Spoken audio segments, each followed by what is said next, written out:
Go ahead and call this meeting to order. Please join me in the pledge. To the flag of the United States of America and to the republic for which it stands, one nation, under God, indivisible, with liberty and justice for all. Public comment. Yes, you do. Marty, if you would. Here. Gary Direct. Here. Tom Epps. Here. Jeanette Simonson. Here. Nick Halstead. Here. Victor Carmenin. Here. And Brad Dobbs. Yes. And has this meeting been properly noticed? Yes. Reminder for everyone tonight, if you wish to speak at public comment, we have a couple of copies of the sign-up sheet going around the room. Is that? So if you have not signed up this evening and you would like to address the board during public comment, please see one of these two and get signed up. I'd like to thank our host tonight for the delicious meal and for hosting us here in the tribal offices for our meetings. All right, I'm going to move that we move items 6.1, 7.4, and 8.2 after item 5.3 because we have guests here this evening. I'll second it. Any further discussion? All those in favor? Aye. Opposed? All right. Okay, first we have item 5.1, Wasik Wasek, Student Leadership Group. I don't know who our representative is.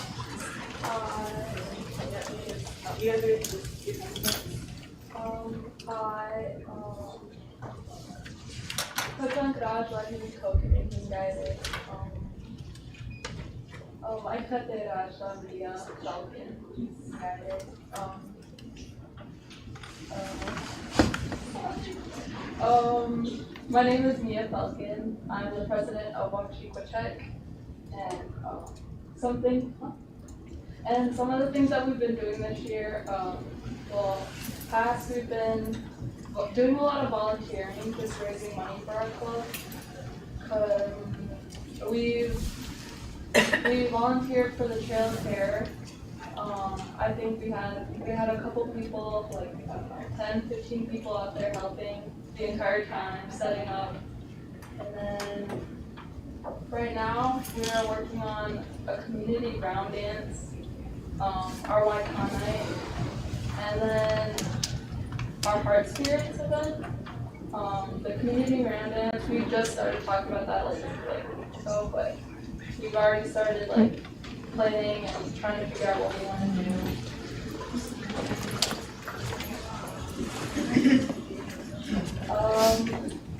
And another event that we have to do is our golf fundraiser. We've been asked to provide food, like indigenous food, inviting celebrity chefs that are native and indigenous that can help. You guys will be the celebrity. Oh, we will be the celebrity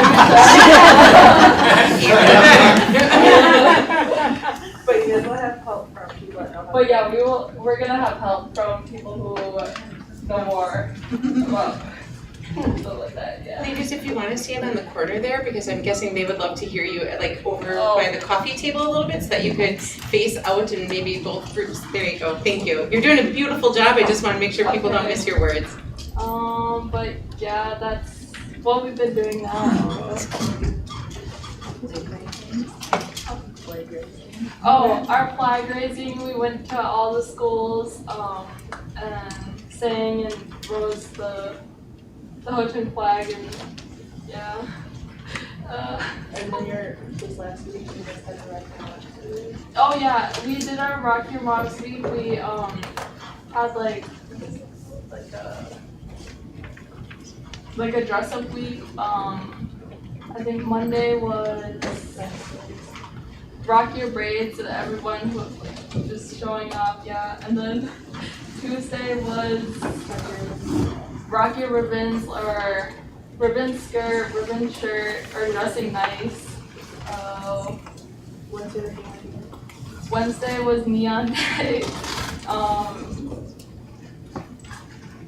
Thursday was MMIW Day, wearing red, bringing awareness to that. And then Friday was wearing moccasins and Crocs. So yeah.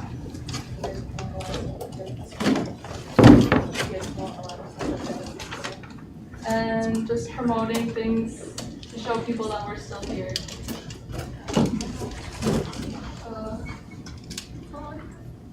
Do you have questions for me? You said MMIW is missing and murdered indigenous women. Oh. So it's just bringing awareness to that and others too, like men and How many people do you have in your club? about 30. At just high school, and then there's another one at the middle school? The middle school has their own club, but we sometimes will help them collaborate with them. What was the name of your celebrity chef event? Oh, the golf fundraiser, That's on next fall. it's in September, I Okay, think, decided, okay. but yeah. You guys are asking to be the celebrity chef. Yeah, we were asked to help or be the celebrity chefs for that, but bringing other people in and helping. Any other questions? Way to launch the meeting, right? Be the first speakers, great work. Thanks for joining us tonight.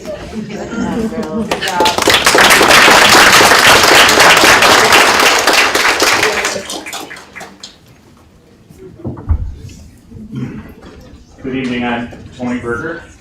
And I'm Brad Lobenstein. We are co-advisors of Wasik Wasek at the middle school. We were hoping to have a couple of our students with us tonight, but I suppose it's hard sometimes for middle schoolers that can't drive exactly, so we'll speak for them. We began this club last February. We felt a vacuum, a need for a club like this after talking with Eli Young Thunder. Right away, we kind of ran the clubs together. This year we still are, but we've kind of veered off and we're doing some things on our own too. So we like to talk about some of the things we've done since the inception. So our club meets twice a month. We have around 60 members. We have a president, a vice president, a communications director, and an executive board made up of 8th graders. We assisted the high school students in a Ho-Chunk Heritage Fair at Ettrick Elementary School last spring. Several students attended the Youth STEM and Coding Day at UWEC. We took part in the Making Spirit Hearts at the high school to bring awareness to violence against Native women and girls. We participated in the Missing Murdered Indigenous Women Memorial 5K Run Walk in La Crosse last May. We also had several of last year's 8th graders take part in the Ho-Chunk Indigenous Art and Sciences Monitoring the Monarch Field Trip and Summer Retreat. You're gonna have to bear with me, I'm fighting a little bit of a bug right now. The students also provided childcare and served food at the WICA Story Night and the School District Winter Fun Night. They also hosted a Ho-Chunk Cultural Awareness Night on October 6th at the last home football game of the season. This included food samples with our students drumming and dancing at halftime. They helped out and took part in the Trail of Terror hosted by the Chamber of Commerce. They are working on planning a heritage fair for the middle school students in December or January. They're working on increasing visuals around the building of Native American art, crafts, and murals. And the students have been reading announcements this November over the PA about the history and culture of the Ho-Chunk people. A lot of things that they've been doing are they've gotten there and they've taken a lot of ideas from what the high school is doing. And so we owe the high school, Wasik Wasek, a great thank you for helping us with the planning and helping our students with understanding the things that are going on. One of the most important things we found our students, they just like to be together. So much of our time, it's hard to get everybody on track because they just love being together so much. So we really enjoy that. I did also want to talk about a video that was brought to our awareness involving one of our students at the middle school mocking Ho-Chunk ceremonial dances. We became aware that a week ago on Friday. Immediately that morning we pulled together all of our 8th grade Wasik Wasek members. And we wanted to give them a chance to talk and just discuss how they felt. And then we decided to hold off until Monday before we planned anything, just to give everybody some time to just think about it and allow themselves to feel what they were feeling. When we came back together on Monday, we decided that we would take this on.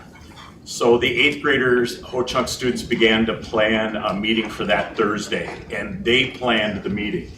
Initially, they decided right away that we should have 2 meetings, one with the 6th grade and another one with the 7th graders.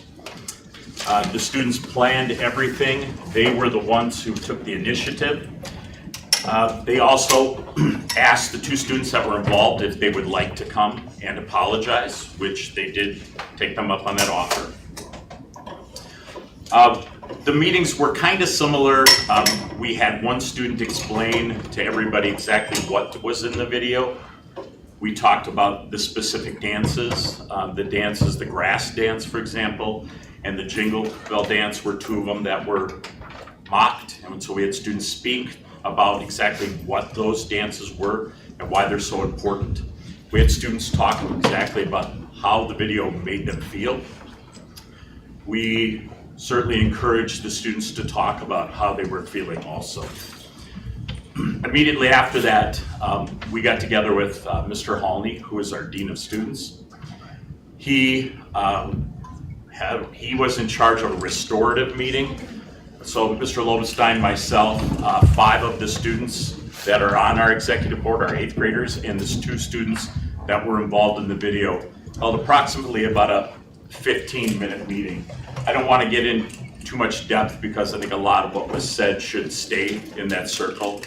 But I do really feel it was restorative in nature.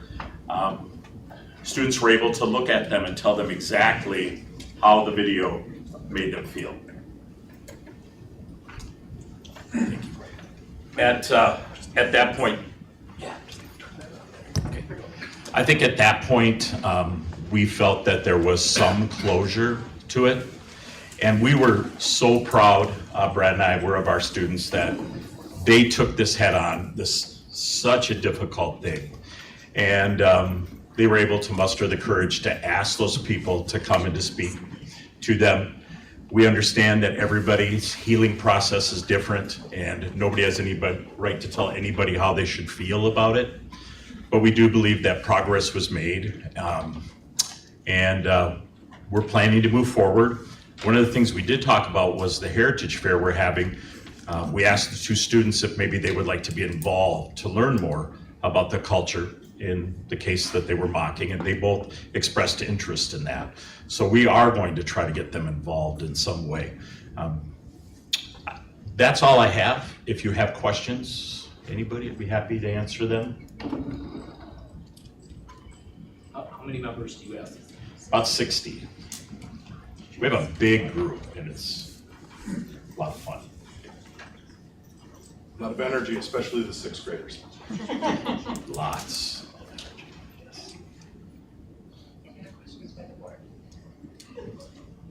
Thank you for sharing. You bet. Thank you. Thank you very much to the microphone people as well, whoever set that up. I'm sorry that the girls weren't heard as clearly as everybody else. If you'd like to go again, we would. I'm not forcing you by any stretch. Thank you. All right. Next is 5.2, gifts and grants.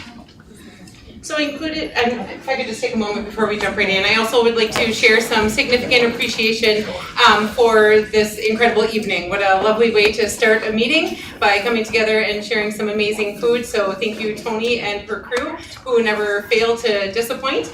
And I also just wanted to take a second to thank that group from the Ho-Chunk Education Department that we've been meeting with on a monthly basis since last February. I think that those, we call them collaborative conversations, and it was through those conversations that there was a suggestion that perhaps the tribal office building would be a great place to host our November meeting. And we talked about some of the details. Ryan Crane and was very, very helpful in making sure that that happened.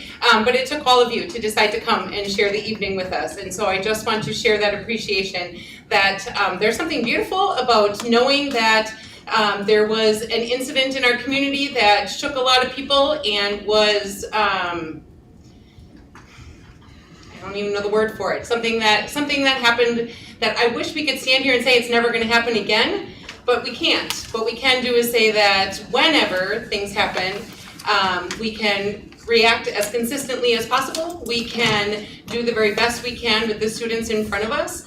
And where we fall short is in extending those conversations to the rest of the community. I believe that through the work of both Wasik Wasek clubs, as well as many other caring adults in the school, we can address things with our students on a much greater level than we can with the whole community, because we simply don't have that voice or that reach. And that is something that I am tasked to continue trying to work on. And tonight you all came and made that super easy by being here and by sharing the laughing and the food and by generously opening up for us. So I just really want to say thank you for that. And now, gifts and grants. First is, there is $703 donated from Ashley Industries to help support the VEX Robotics Clubs.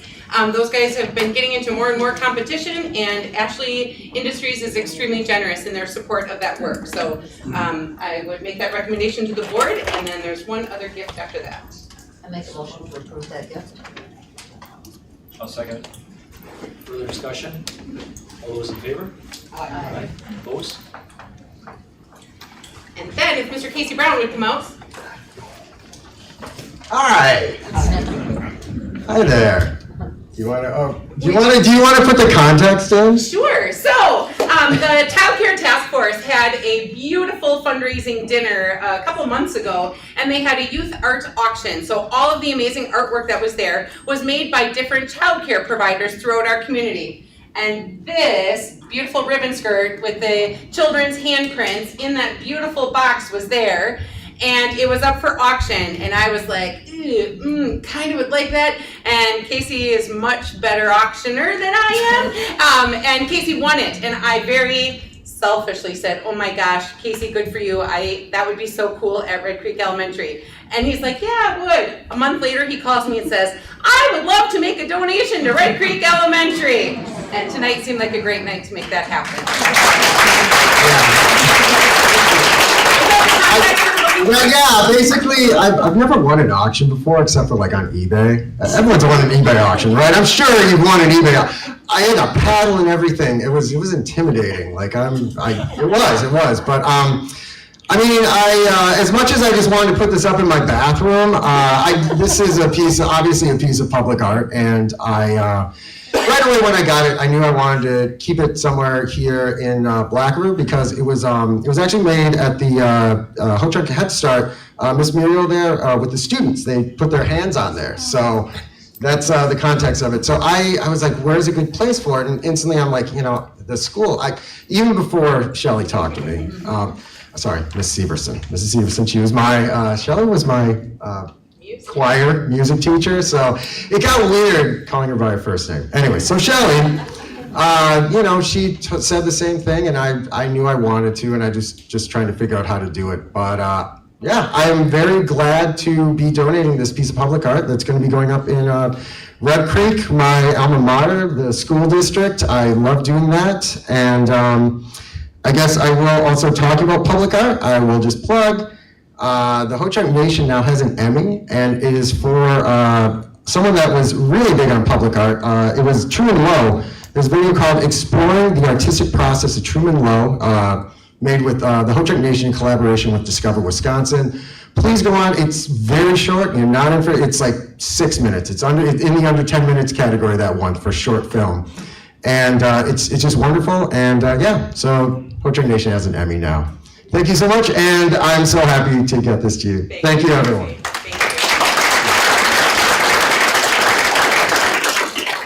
One final donation, actually it's 3 donations.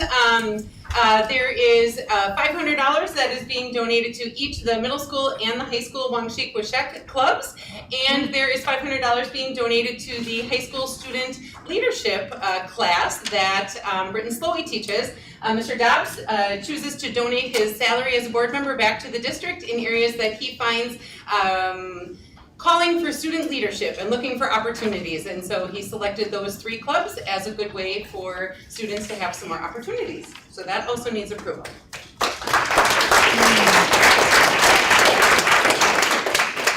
make a motion to approve the grants that Jerry presented, or the, Further discussion? All those in favor? Aye. Motion carries. We are now on to public comment. Looking for the sign-up sheet. We have 11. 11, okay. The first one is Ryan Greendeer. Holy. Good afternoon, Ryan Greendeer. Ryan, before you get started, just so everyone's aware of the board policies around public comment, so we limit to 3 minutes per speaker, just so the meetings don't run into the 5-hour limits. Might go over just a little bit, so I respectfully request. We allow a little bit of grace on the end. But. Thank you. My name is Ryan Greendeer. I'm the Government Relations Officer here with the Ho Chunk Nation. Today I came across this dissertation, Dr. Severson, Perception of the Superintendent Behaviors and Influence Relationships. I want to, if you have some time, take a look at this. There's some great work by Dr. Severson. Opens on chapter 1 with Leadership Matters. Leadership does matter. She talks about the stakeholders of superintendency. In her dissertation, there are 4 stakeholders that she addressed: school board members, administrative leadership team members, union leadership, the local teachers union, and members of local chambers of commerce. I was looking for the second iteration of this to include local units of government and tribal governments as well. We are a member of the local chamber of commerce, but definitely a large stakeholder. I also want to call attention to one key stakeholder that's missing, or maybe not discussed in this dissertation, is the students. It's very important with some recent events that students are included as a stakeholder to the superintendency. One cool passage in here that I found: leader must attend to the tasks at hand, critical to the operation of the district. However, to ignore the importance of the relationships involved in that operation would be detrimental to improvement efforts. So talking about how we need to make sure that we're addressing everything appropriately so that we continue to improve. Appreciate that one. I also want to read the ending. Large sentence. Effective leaders are, in part, effective because they lead in a way that allows the followers to trust. Want to encourage the school board and the superintendent to, of course, lead in that way that all of the stakeholders will trust the board and of course, the superintendency of the district. One such way is through consultation. We have in front of me the District and Tribal Communication Collaboration American Indian Policies and Procedures, School Board Policy 11.1, and there are a few different revisions that we might want to discuss. So in the spirit of consultation and as a stakeholder, we request that these be looked at a little bit further before they get passed again or passed over. So thank you.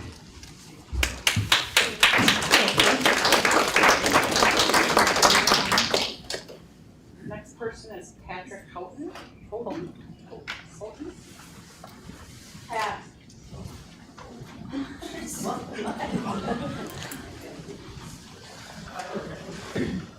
want to tell them who's on deck, Marty, so that they're ready? Sheena Munden and Andrea Masi will be next. Good evening, ladies and gentlemen. My name is Patrick Houghton. I'm a parent of a couple of students in the school district. My concern is what has been addressed slightly, the racism. My children are still feeling the effects of that. What more is going to be done to address this subject? What more is going to be done to make sure that this stigma comes to an end. I mean, we can't stop it all together, right? But there has to be something that needs to be done amongst yourselves, amongst your teachers, amongst your aides, the administration as a whole, to uphold dignity in this community. I extend myself, my services, if you ever need it, to help anything. I'll bring people with me if you need, to help with any type of like cultural showings or anything. Or if you guys need, I don't know, more ideas, what more can we do? What more can we do to help with this? To see a video come up that exploits my culture is very disheartening. You know, coming up, I grew up in Toma and I grew up in Black River and around this entire area of Wisconsin. And I practice our cultural ways. My daughters, they dance and they love it. But when they came home that day and they said, "Dad, why do people treat us like this?" That really hurt.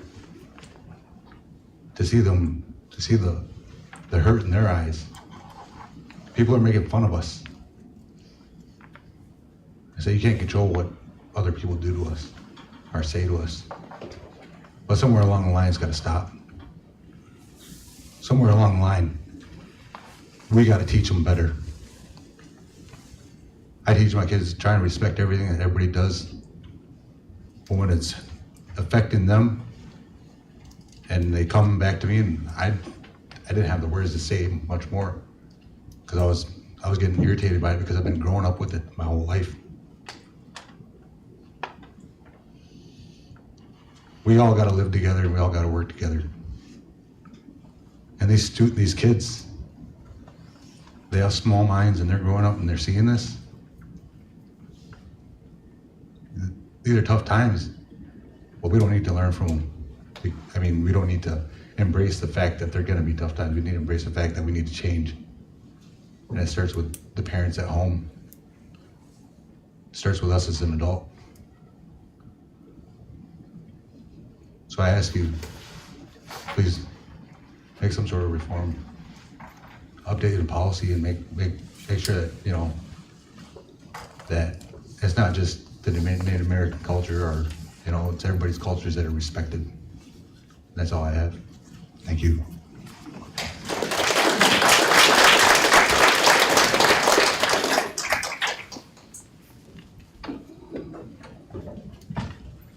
Hinikaragiwi, Hochangrajra Hasoninga Hingaide. Hinikaragiwi, Hochangrajra Shumchungskanga Hingaide. For those of you who don't know me, my name is Andrea Masi. I go by Haas. And I am one of the language teachers for the Black River Falls School District. I want to start by saying thank you to all of the, community, fellow colleagues, and relatives that I see here tonight. This is the most support that I've ever seen at a Black River Falls school board meeting, and it's amazing to see my community come out and support our children. Also, I apologize. I have really bad anxiety, but we're gonna do this. Working for Black River Falls, I was excited because that was one of the school districts that really showed support of our cultural ways. In the schools, we have many things that display our language and culture, and it's hung proudly in the halls of many of our schools. And so for that, I say thank you. In the last 3 years that I've been heavily involved in the school district, the amount of times children of the minority have come to my door with their issues of racism and discrimination within these halls is heartbreaking. They come to me and Sheena's door because they know that we will listen to their stories, offer our support in various ways. We tell our children every day that we love them, and that there's nothing that we wouldn't do to support them. Our students come to us because they feel like they're heard.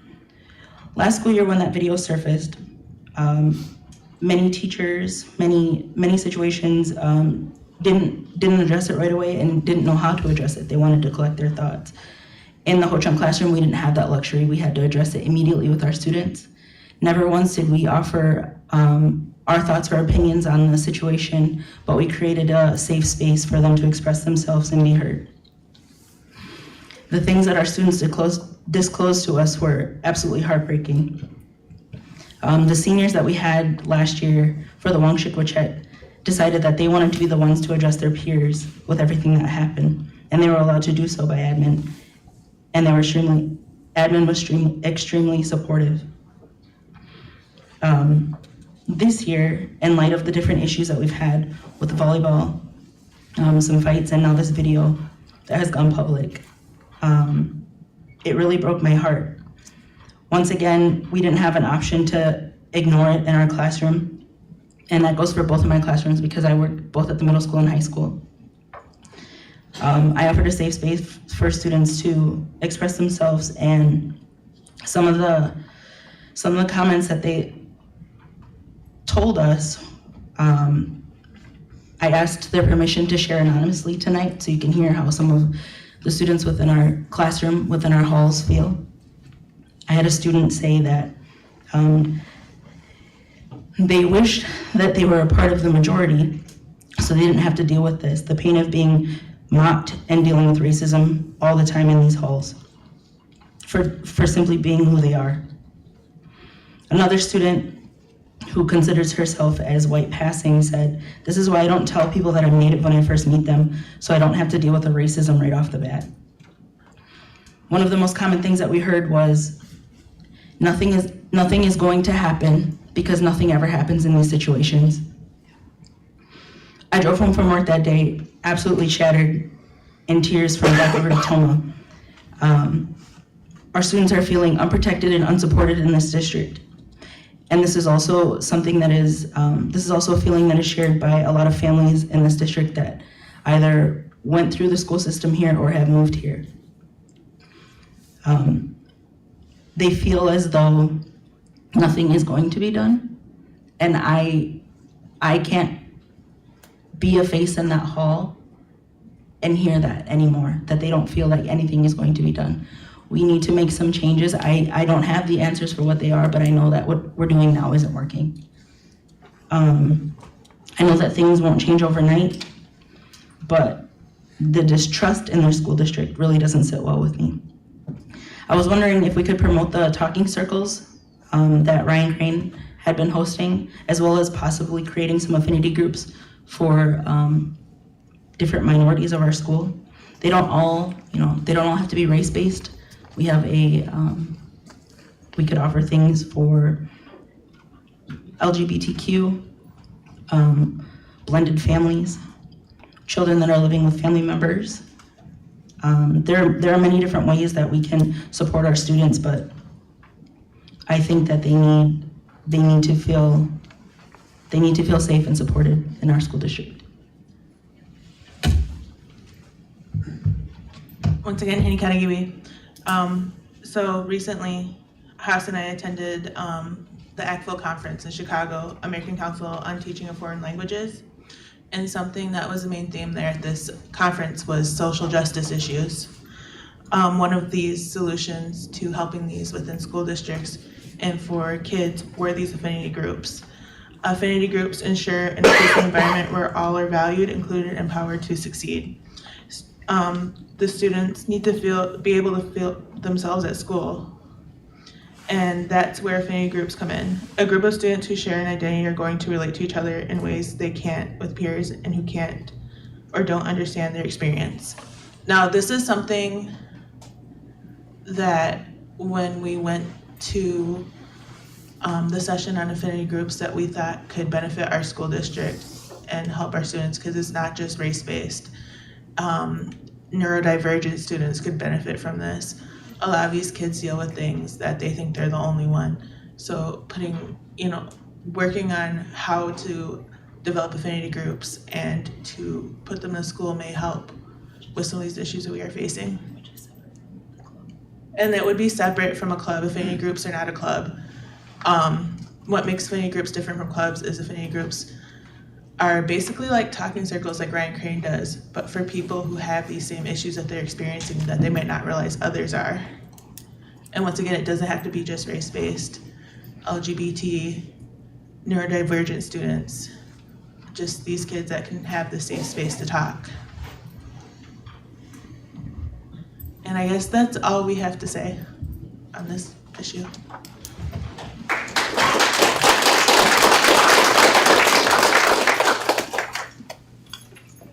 Greg Bird is up next, and then Phyllis Smoke.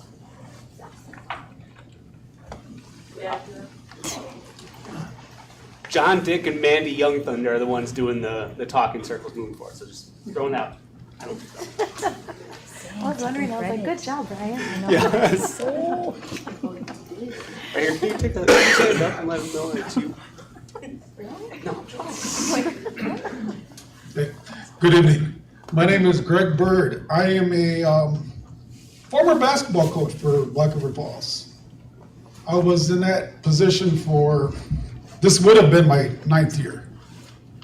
But how it kind of proceeded for my resignation is that the varsity head coach decided to hire inexperienced coaches in higher levels versus myself.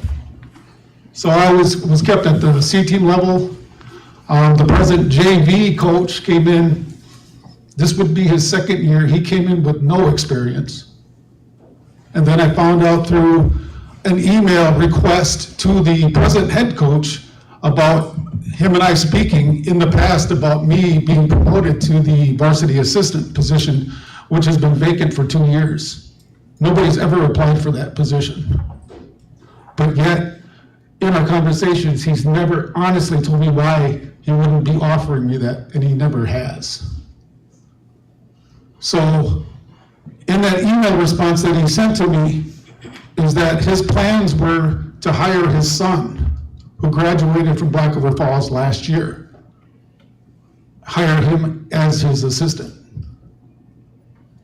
The present athletic director stated during our winter meetings with players and parents that the varsity level sporting teams are there to win.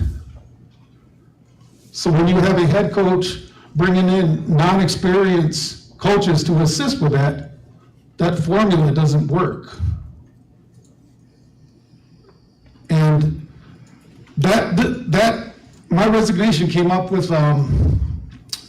probably 2 days prior to the video being released. I normally don't attend these things, these schools, school board meetings, so just apologize, But like I said, my main objective as the coach for this length of time was to be kind of a role model for the youth, not just tribal youth. I mean, anybody that I dealt with in my gymnasium was always just one of my players. I treated them all the same. They were required to handle themselves appropriately. Those were my main objectives, to actually teach them the sport of basketball, but also being good young people. But with being passed over from the assistant varsity coach, that was kind of my last straw, especially when the head coach tells you that my plans were to hire his son. And I asked my brother, he's a retired colonel, 27 years active Army. And the only thing he could tell me was, here, I got a phrase for you. Can I have another? And I'm pretty sure everybody would understand what that meant. And I did have community members contact me. I had non-tribal member students email, text me what happened. And all I could tell them was, a person can only take so much. So, thank you for your time. Good night.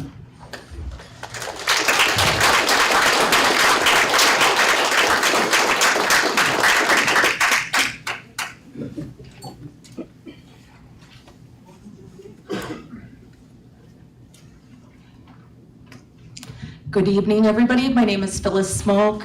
I'd like to say thank you to the Education Department for providing the meal this evening, and thank you to all of our parents and community members for coming out tonight. Also to the school board for coming out here to the tribal office building to have the meeting here. As you've heard, a lot of our parents have these concerns. They have brought them up at our District 1 meeting. And I hope that there is some type of action that takes place. I did get to speak to a few of you board members on what those concerns are. And with my fellow colleagues, Rodney Rave and Vice President Thundercloud, we are more than willing to sit down with you and discuss things further. I guess one of the things that came to mind for me was going to school here in Black River Falls and graduating from Black River Falls High School. One of the people that was influential to me was Charity Thunder. She was a Native American counselor, and I guess I would like to see a position like that back at the high school and middle school, and with the funding to come from the school. Because we have a large population in the school district, this is a need that we have. We do provide a lot of assistance to the community. Just most recently, you might be aware that we did do a donation for basketball. So this is heartbreaking to hear this from one of our parents. And so I just wanted to express my concerns with you today. And I hope that there's more parents that come forward and feel comfortable to address their concerns with you. Thank you.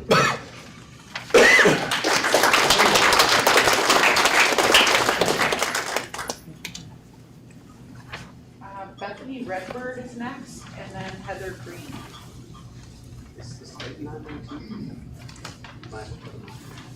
So good evening, my name is Bethany Redford. I work as the School Community Relations Director for the Ho-Chunk Nation. I'm sure I look familiar to you all because I believe I stood in front of you all 6 months ago and talked about this. And as you can see, nothing has changed. So all I really want to know is, what are you all going to do about this? I know you can't answer me tonight, but I want to see an answer. I don't want to hear excuses. I don't want to hear, oh, well, this is going on somewhere else. This is going on here. I have students in this district. I listen to parents who have students in this district. My husband grew up in this district, and I am really tired of hearing about it. I'm a white person, I'm exhausted with it. Can you imagine what these folks feel like? It's exhausting, you all. I don't want my kids in this district anymore. I live here. I've lived here 20-some years. I remember sitting as a candidate talking with everybody, and it was equity, equity, equity, equity. That was the main focus for that evening. I have not seen anything that has shown that anything has changed, and it's really upsetting. I'm not here to yell at you all, but I believe I suggested we have an equity audit. That still hasn't happened. I also said we maybe should do an equity coordinator, which, like Rep. Smoke said, would help our students. You have a 25% population of Native students in this district, a quarter. And if they feel like Haas is talking about, and I bet you most of them do, I bet we have a really large concern here, right? I'm a community member as well as a person that works here. And I just want to say this has to stop, and I want to know from the board in writing or at the next meeting, what are you going to do to help it? Because I gave you ideas, I gave you 2 pages of ideas. We would partner with you as part of the education department. We will provide PD, and we have done some. We offer C, Seeking Educational Equity and Diversity. We offer this. David O'Connor offers this. I gave you a list, and I still don't see a change. This is decades, if not centuries long in the making, but I still want to see something, because it won't go away overnight. But when we have parents that aren't allowed to coach kids, a ho-chunk parent of all things, a ho-chunk parent, y'all. Do you know what our kids see when they see a ho-chunk person coaching them? Hope. Maybe things aren't the same here. But instead, he resigns because he can't put up with it anymore. I really want to see some change, and I'm willing to be part of that change. I just need you to work with us. So thank you.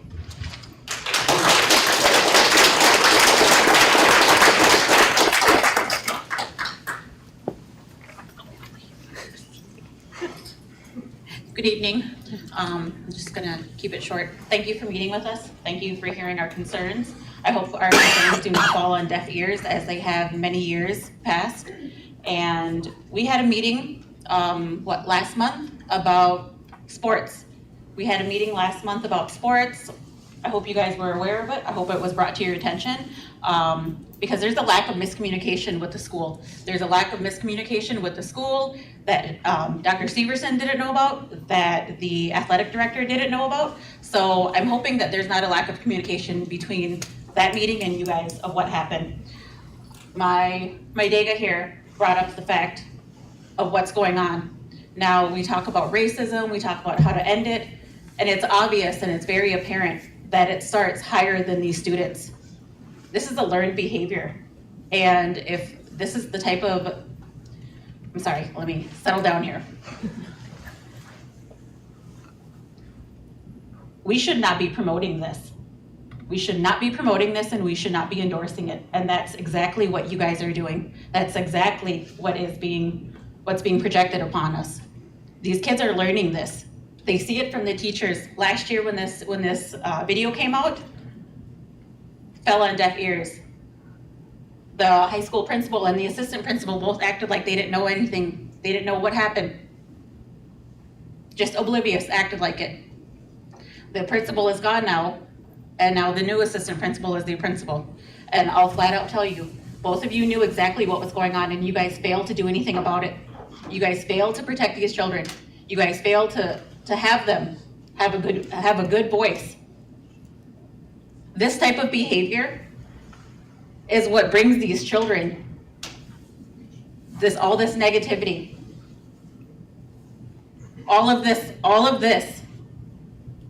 Then one day you guys are going to be sitting here wondering, why did these children come to the school and shoot us up? Because you guys are failing them. You guys are not listening to them. This is the type of behavior that brings upon this negative actions. Are we going to be the next school district on the news that somebody's child came to the school and shot somebody up? This is what it's coming to. I don't think you guys understand how big of an impact this is. Even if it didn't have anything to do with race, even if it was a disabled child, of course we're going to be upset. I have a disabled daughter. If somebody was making fun of her, you better believe I'm going to stand up for her. You better believe that I'm going to make her stand up for herself. So this isn't about race. This is about being a good person. I'm sorry, I shouldn't say it's not about race. It is. But we need to be teaching these children better, and it starts from the top. Like I said, we had this meeting last month. We had 2 meetings. There was quite a few of us. Patrick and Dana, we were there. And Patrick and Dana and I all heard, we're going to get to the bottom of this. We're going to talk to you. We want to meet with you guys. Heather, we want to meet with you. Dana, Pat, we want to meet with you guys and figure out how to do this. I haven't received a phone call or email yet.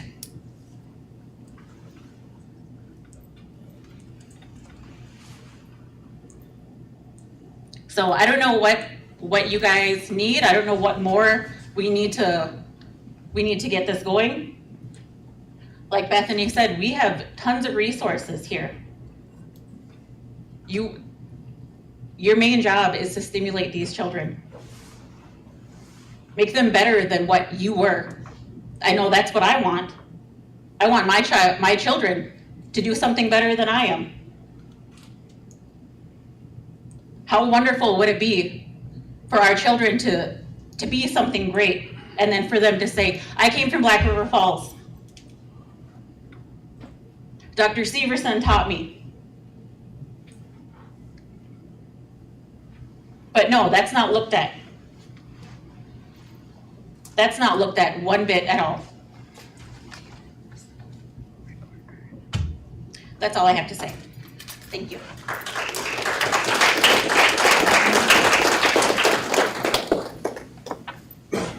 Tom Franks is next, and then Patty Jacobson.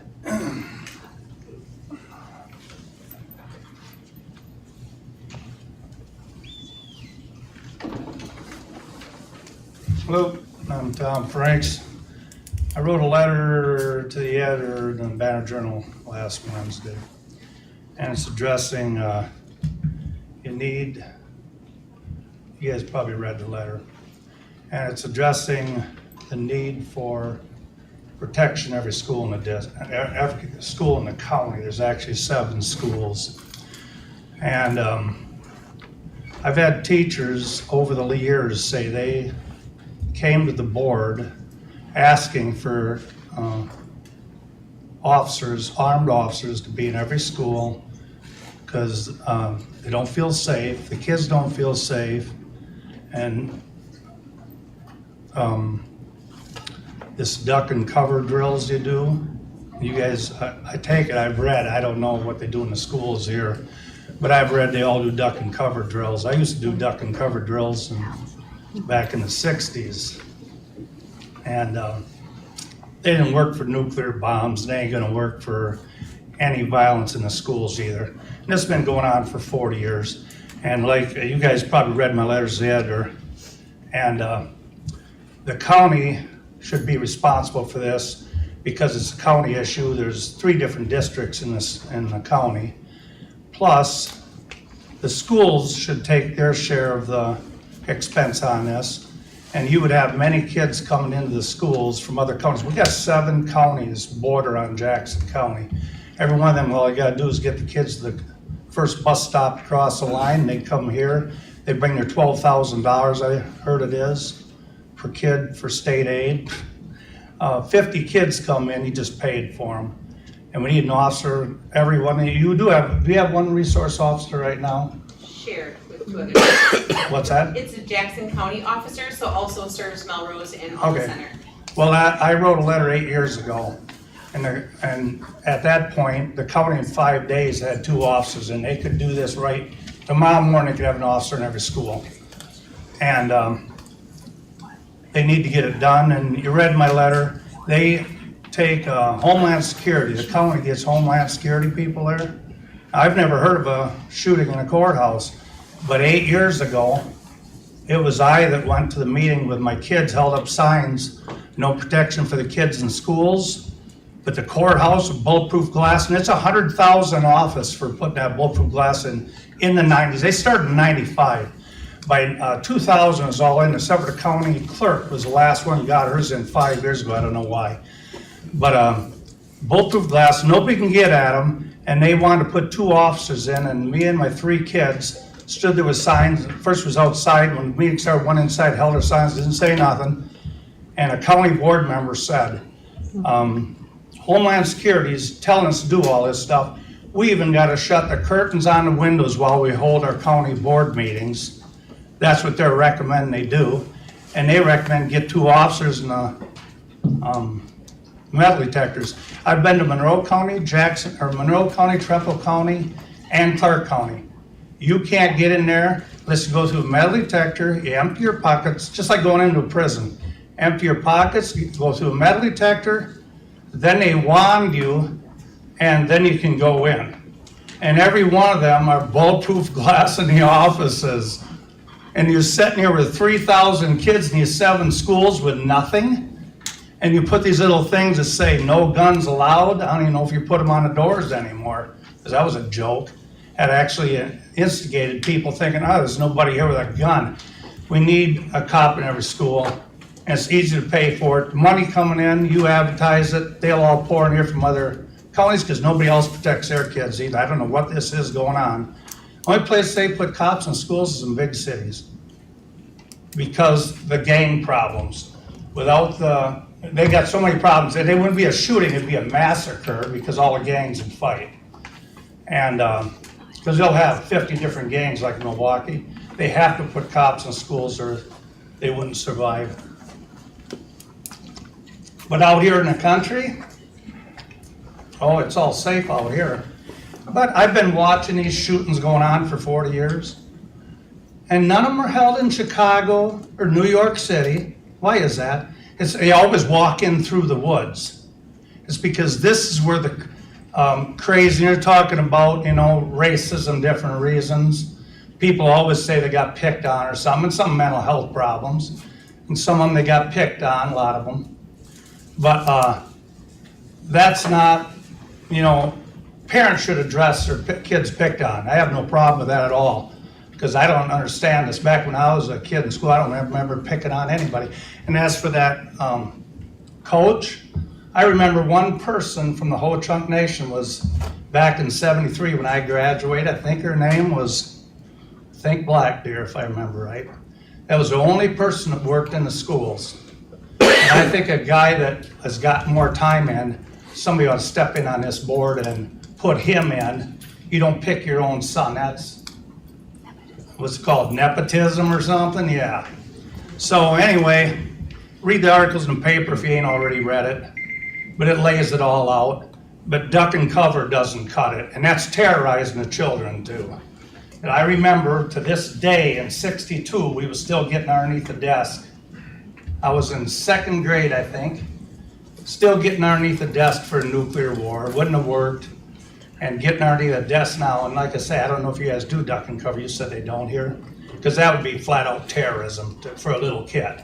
Tom, that's your time. Okay, thank you.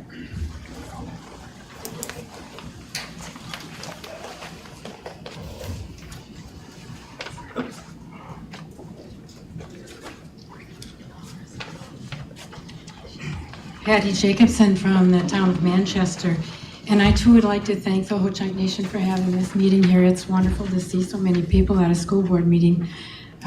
I go regularly and it's usually just me and maybe one or two other folks, so thank you everyone.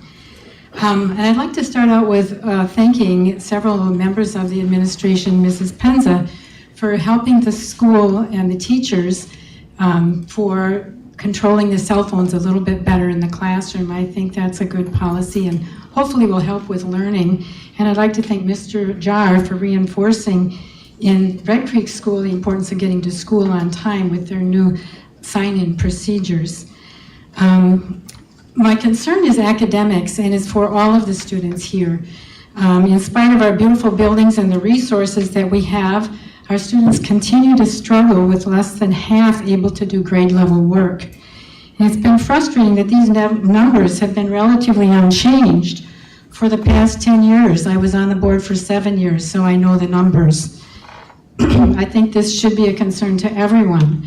The only board member that I've seen express serious concern about these lately is Ithakar Memon. He's requested special meetings to address the lack of student proficiency and has offered to meet with principals and teachers to try to remedy the situation. He spent a lot of personal time and expense informing the public of what is happening in our schools. Every effort that he's made has been thwarted by other board members and by the superintendent. As a board member, I on my own often visited each school. I met with all of the principals, as well as spent time observing in the classrooms. And even during virtual learning, Dr. Severson arranged this for me to go and see how this virtual learning was implemented, because I felt it was important as a board member to understand what the students were what they were experiencing. Mr. Memon, again, has been denied any of these opportunities. Successful schools promote alliances among board members, administrators, and the entire public. For the sake of our students and for the good of our community, I would urge board members to encourage the participation of those who are concerned about the state of academics in the district.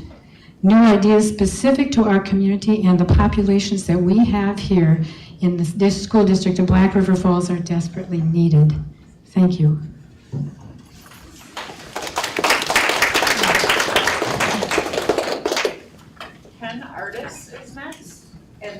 Gail Mitzner.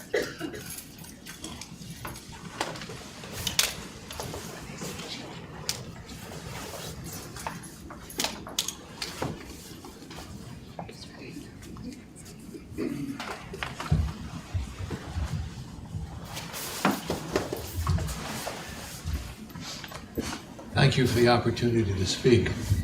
My name is Ken Artis. Some of you know me as that. My friends know me as Maki Kiranang.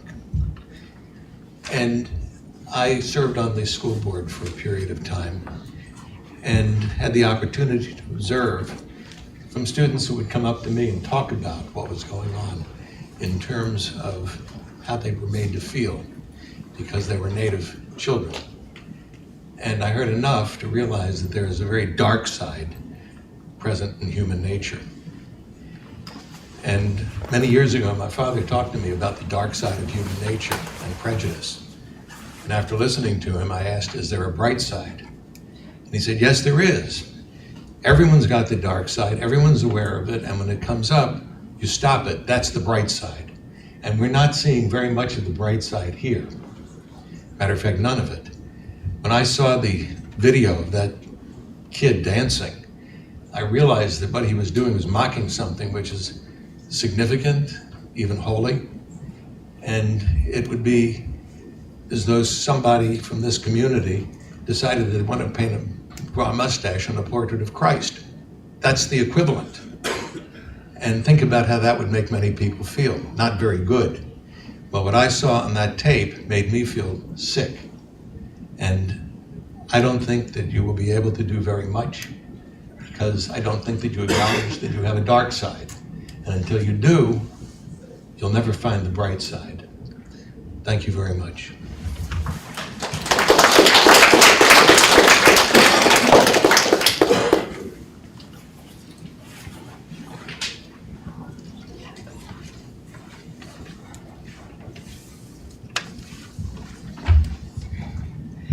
Good evening. My name is Gail Mitzner. I debated about signing up because obviously there's a lot of pain in this room, and I thought for a while maybe I didn't need to talk about what I'm going to talk about, but now I thought it really goes into the broader context. So I think Dr. Severson pointed out that the school does not exist in isolation, that it can't solve all the problems. I moved here to Wisconsin 3 years ago, and for 2 years I pretty much isolated because of COVID and my age, and the last year I've gotten out. Become very obvious to me that there's a very divided community here. It bothers me. So I recently wrote a grant proposal that was funded to create a community collaboration for cultural understanding. It'll be taking place in February. The anchoring event is bringing the Ho-Chunk Nation Museum traveling exhibition to the Black River Falls Library, an opening reception, and then a multiple number of workshops that emphasize creating bridges between cultures and that highlight the beauty of the Ho-Chunk culture. I think that the problem in schools is a reflection of what's going on in our community, and we need to change it. And you decrease prejudice and bigotry by hearing people's individual stories.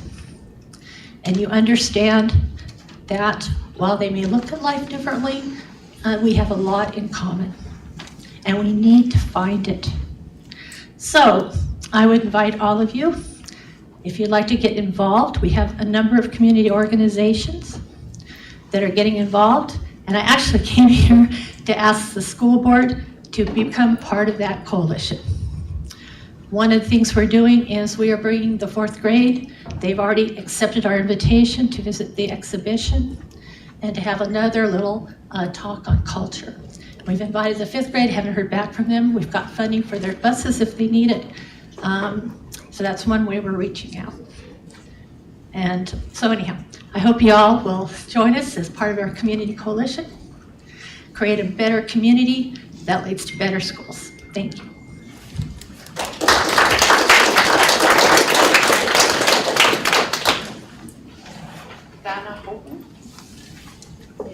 Dana? I'm sorry, Dana Holton.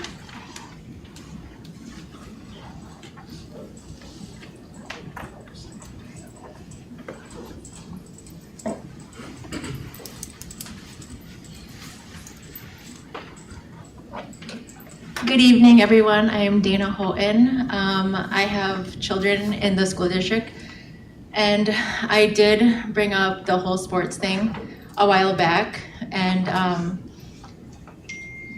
I guess nothing was done about that, really, honestly. The night of the athletic meeting, it seemed like, oh, they have levels for parents or whatever for how crazy they are about kids in sports. I can't remember what they called it. What did they call it? Remember, Patrick? 24-hour rule. Yeah, they have a 24-hour rule, and I went against that, and I'm sorry I did. But yes, like the whole coaching thing, like just Greg's situation here, like he was overlooked, the whole nepotism thing, and I feel like it's just going to continue on. Our children, this situation being not addressed, and for the fact that like bringing more police people into our school, I don't think that's a really good idea either. For the fact that there was a child who was slammed down to the ground by, was it a police officer? I don't know. But nothing was done about that. Like, how are our children supposed to feel safe at school if this is happening to them? And so honestly, I do want our children to feel safe at school, and they shouldn't have to hide who they really are. And for you guys to continue to overlook these issues is very sad. And for the fact that you say there's miscommunication, I'm pretty sure that's just an excuse, especially for the athletic director. He knows what he's doing, sorry to say. He knows what's happening. And it's just an excuse that, oh, well, we didn't or they didn't communicate, or this, that.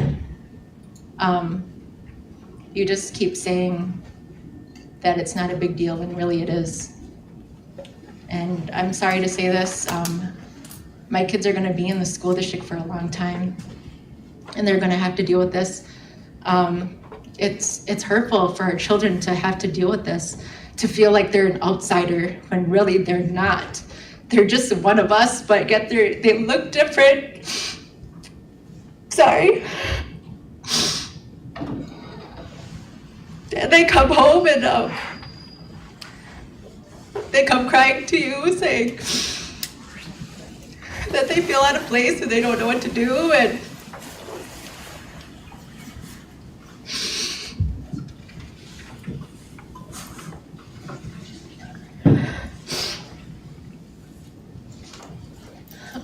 I'm sorry, I get so emotional when it comes to my children because my children are my life.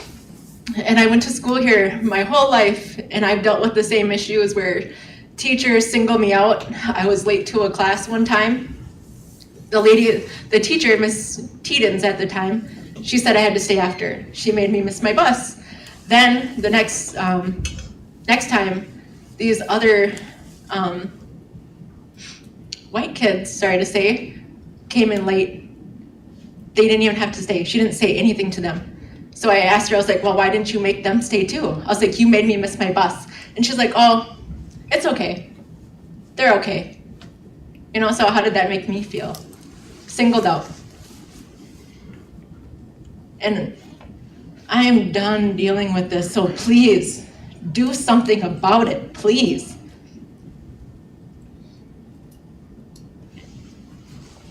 I would really hate for your children to have to go through what we go through. Because it's not fair. It's not fair to anyone. So thank you.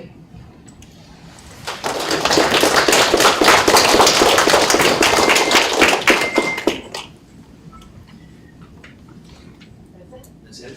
Thank you, everyone.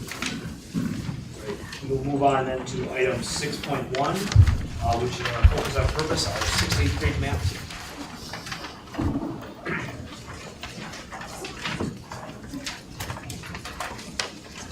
I'd like to start by also saying thank you as my 6th to 8th grade math team comes up with me for the wonderful meal from Tony Pettibone. Fantastic. We love her food and that she's brought to our district.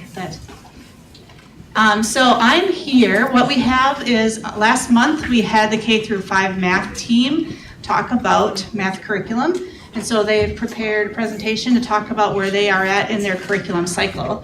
And just want to say thank you to you all for coming and presenting tonight. She's working on sharing it. Do you want to start with introductions maybe? Yes, let's do that. So just go ahead and introduce yourself and your grade and any other activities, their coaching that you do in the school district. You're making me think. Yes. Oh my gosh. I'm Samantha Becker. I teach 8th grade math. I also am the blast coordinator for the middle school as well as the yearbook advisor. Hello, I'm Amy Stendal. I'm one of the 6th grade math teachers. Hello, I'm Amy Zadnikar, and I am also a 6th grade math teacher, and I'm brand new to the district this year.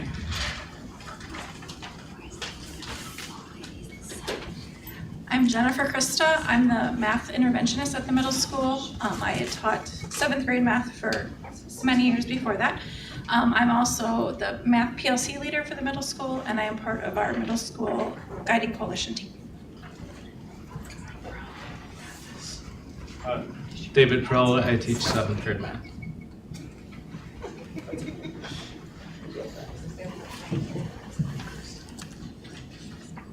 Okay. We're good, we got it.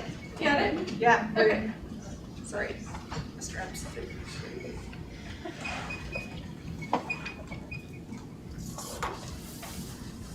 So it will be here in one moment. And it will be up here in one moment. So we're gonna go back to the, maybe, can you talk a little bit? Okay, about the sides? Yeah, I'll try. So our resource that we use at the middle school is from Carnegie Learning. We've been using that probably for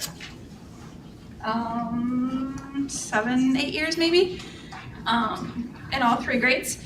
We, along with that, we have a Mathia program that we use, which is the kind of the practice of the different skills.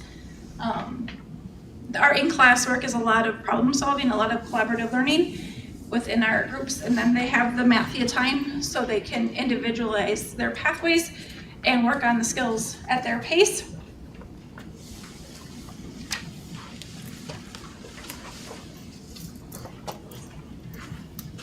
We also utilize some IXL for skills. There we go. We use some iReady. We have MathStream this year, which is videos on, like if we need to reteach a concept, we have little videos they can watch and do some practice. And then Maneuver in the Middle for some interventions as well. Our math is taught in 80-minute blocks. That is a really nice chunk of time because then we can really dive into topics, give kids chances to collaborate, work together, and be able to talk it all through without having to be like, oops, time to go, we'll talk about it tomorrow. So that 80-minute blocks has really been a great change for the middle school. We did that probably 5 years ago. So that's kind of the overview of what math looks like in the middle school. What is IXL? It's a computer-based program where they can work on different skills. It's all laid out by grade levels, by skills, and then they actually have a Carnegie Learning. It's connected to it, so you can pull out lessons from Carnegie and they can practice skills. Next. All right, I'm about 6th grade talk. So I'm gonna briefly touch on what we do in 6th grade. So we start our year with least common multiple, factors, and then we kind of move into our ratios where we're currently at, and then we threw in a quick unit of area and perimeter. Learning more about our shapes and geometry is where we're starting to push further. And then we're moving on to our percents and rates of conversions. And then we start getting into the tricky phase for the 6th graders, which is moving beyond our positives. So learning about negative numbers, which is a little difficult, and then we also move into adding in those letters. I know that's everyone's favorite. And then we are learning about where our quadrants go for graphing, and then just describing variabilities in our quantities. So what can change statistics a little bit.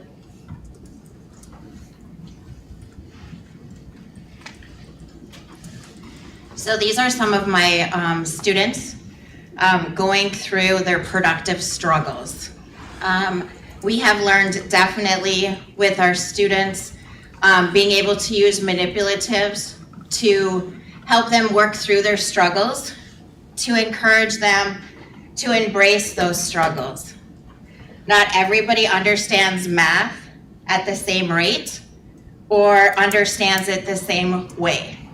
So here we have some students that are using actually cards, playing cards to work through some of their problems. We have a student on their Chromebook, they're doing the Mathia, which is the extended math program. We have some students using blocks. We have wonderful dry erase tables that our students can actually work out their problems on to visually be able to see the steps that go into the problem-solving process. And it's very easy for us as teachers to step in and provide any assistance that we need in the learning process.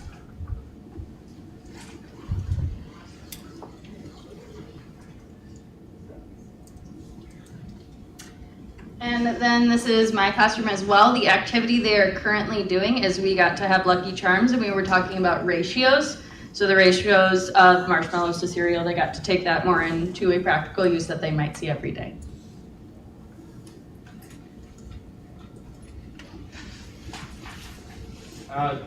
Just to cover the 7th grade units, we start off the year with some area and circumference stuff, and then we spend a big chunk of the time with proportional relationships. That includes the ratios and different things like that as well. December, throw in a probability unit. Last couple years we've done a carnival with that, where they create a game and then figure out the probability of those different games. January, February, we're looking at really digging into positive and negative integers, adding, subtracting them, and just understanding the concepts that go with negative numbers. February, April is when we start our first attempt at like 2-step equations, really manipulating variables and things like that. And April to June is kind of our geometry time, constructing and measuring thing.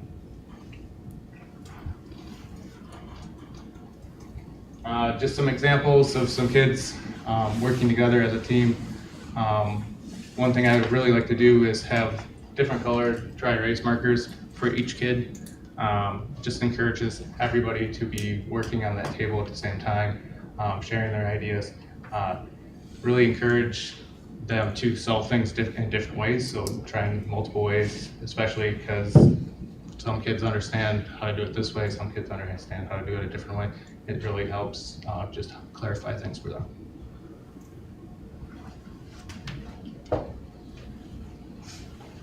All right, I have a lot of visuals, so bear with me as I have somebody else clicking for me. So through September and October, we work on transformations, which are dilations, translations, reflections, and rotations. You can click the button if you mind. There should be a visual. Yeah, right there. And then moving on into November through February, which is the biggest chunk of 8th grade, which is working on proportional relationships, linear relationships, which is y equals mx plus b. You can click twice again. I have lots of visuals. And then we have systems of linear equations. And then moving into February through March, it's functions and bivariate data. April is the real number system and the beloved Pythagorean theorem. You can click twice again so everybody can remember that. There it is. And then you can click again. And then May, we wrap up with exponent rules and then volumes of cylinders, spheres, and cones. All right, now I got lots of visuals on here as well, so you guys can all see everything we're doing in 8th grade. So year-long, my colleagues mentioned Mathia, and to bring a little bit of competitiveness and some excitement to go along with Mathia, I've started Mathia Wars this year, so if you can click the picture, it'll show. So kind of what we do, I started with 2-week spans, as I have each of my 3 classes compete against each other to see who can proficiently work through Mathia workspaces. My kids have really bought into this because I bring in baked goods for them. I make them homemade and they absolutely love it. So they love to compete for these. And then several per unit, I do anchor charts, so you can click twice again. So these are just 2 of my many. I end up with probably over 50 on my wall before the end of the school year. They cover my back wall for the majority of the year. Just showing different ways and different definitions, formulas, things for kids to look back on during tests, quizzes, even practice work so that they don't feel completely lost. They have different resources to go back to and look at. You can go ahead and click again. And then just some projects that we've done. Most recent one that we've done, I've done this last 2 years, is we've done a jumbo candy wrapper project. It's for our transformations unit working with dilations. If you click, it should show some students working on theirs. I put a giant piece of paper on the floor and they all work together to try to figure out what their dimensions should be for their new wrapper. They get to bring in their own wrapper. I had some kids make pop rocks. If you hit twice again, it'll pop up with some examples. So I have a crunch bar, pop rocks. I don't know what happened to the Mike and Ike picture, but it distorted. I've had some just as simple as bazooka, bubble gum, Hershey's, just so many different things have been brought in just to see the kids really dive into what a dilation is. It's been really great to see their learning throughout the entire unit. One that we're going to be approaching throughout the next few months is our stained glass window project. It's taking proportions to linear relationships, graphing those different types of lines, relating unit rates and proportions and what linear means, and just taking all those different concepts and putting it into one thing. And then usually at the end of the school year, I wrap it up with some 3D towns. We do volumes of cylinders, spheres, and cones with that. They look kind of wonky because, buildings are typically prisms. But these are spheres and cylinders and cones, so we make the best out of it. They love doing it. So if you hit it, there's 2 examples of my last year's groups. That's what we did. They turn out really awesome, and they really enjoy finding their volumes of everything. And it's a challenge for a lot of kids, but they really struggle through it, and they really thrive through it. That should be it, I hope. Do you have any questions for our team? Yes, I have. Our first question with Amy. Who's Amy? Amy 6th grade. Two Amy. Okay, Amy 6th grade and Amy 6th grade. Both of you, please come forward. So you folks were talking about ratio. So what is the ratio in a real time in 6th grade? How many students? How many teachers? What's the ratio? Are you asking as in our whole grade or just as in like the math department? 6th grade first. How many students do you have in your classroom and how many full-time teachers for them? Ratio. So per classroom, my largest classroom would be 2 adults and 24 students. 24 students and 2 full-time teachers. One would be an aide. One is an aide, so 1 time full. And 1 teacher. Okay, 24 to 1. This is very challenging. I will request the board member to hire more teachers. That would be wonderful. I know it. Okay, Jennifer Krista, 7th grade. How many, you don't teach, right? I'm not 7th grade anymore, no. I'm the math interventionist. That's, I have known you from 7th grade. I know, I was there a long time. Yes.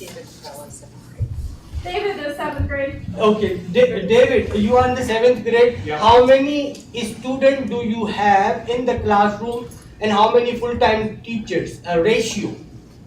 So in most of my classes, it's about 20 to 1. I do have a special education teacher in my first class, so that'd be 20 to 2. Now. 21 student, 1 teacher. Yep. That is you. Yeah. That is very challenging. 21 students, right?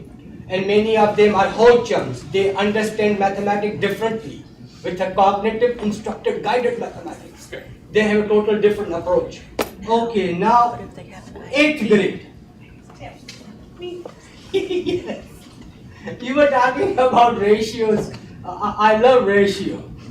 So how many total students and how many full-time teachers? 2 of my classes, it's about, I'd say 18 to 21 to 2 teachers, and then my 1 class is 22 to 1. 22 students, 1 teacher in 8th grade. I'm just wondering, do you personally think it is a very ideal and very beautiful ratio to 1 teacher to 22 students? Sometimes it can be challenging. Sometimes it could be challenging, I know. So thank you so very much.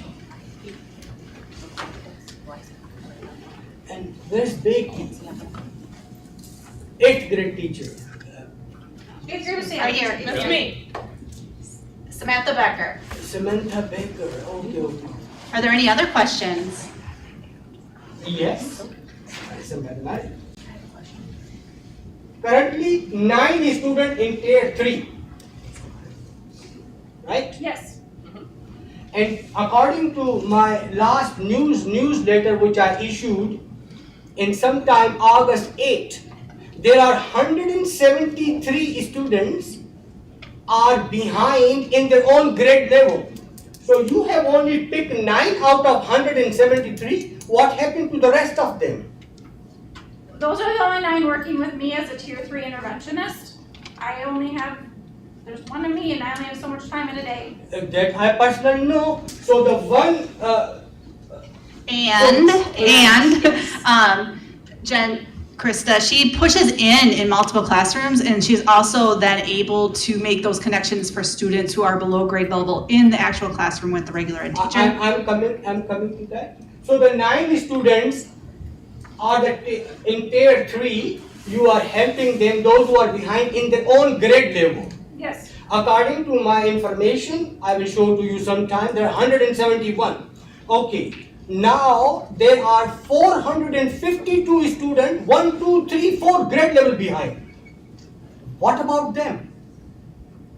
We're working with them in the classrooms. We are supporting them every way we can. Okay. Let's say I am in 8th grade, sitting in a Becky's class, don't know 7th, 6th, 4th, and 5th.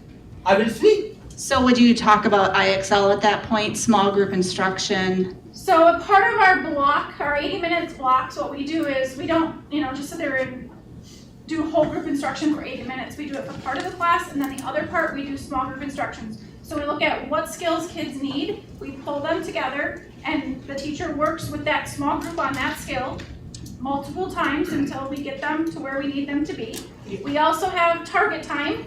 So that's another place that we take the kids that need those extra supports. They get supports during target time as well from all of the teachers and myself. And we base all of that on student data, right? So that's all that information that we see when students are taking that iReady assessment and assessments in the classroom. We use that information so that we can target in a targeted way. And we're still working on it, right? Like we're doing all sorts of putting stuff together and trying to learn more and more about how we can help our students. We're constantly studying and trying to increase what we're doing and our impact on students. Yeah. So I have one question for the mathematics department of middle school. You are my constituent. Use me. Invite me in your school. I will come and I will hear your problem and I'll get you more teachers and staff. With the help of Ho Chunk Nation, the billionaire nation, we will ask them to give us 1 million so we can hire more teachers. And we will do Thank you, Iftikhar. You're welcome to come at any time and help us out. No, I'm not allowed. Thank you so much. Thank you.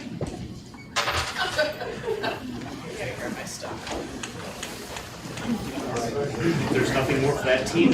We have more math ahead of us.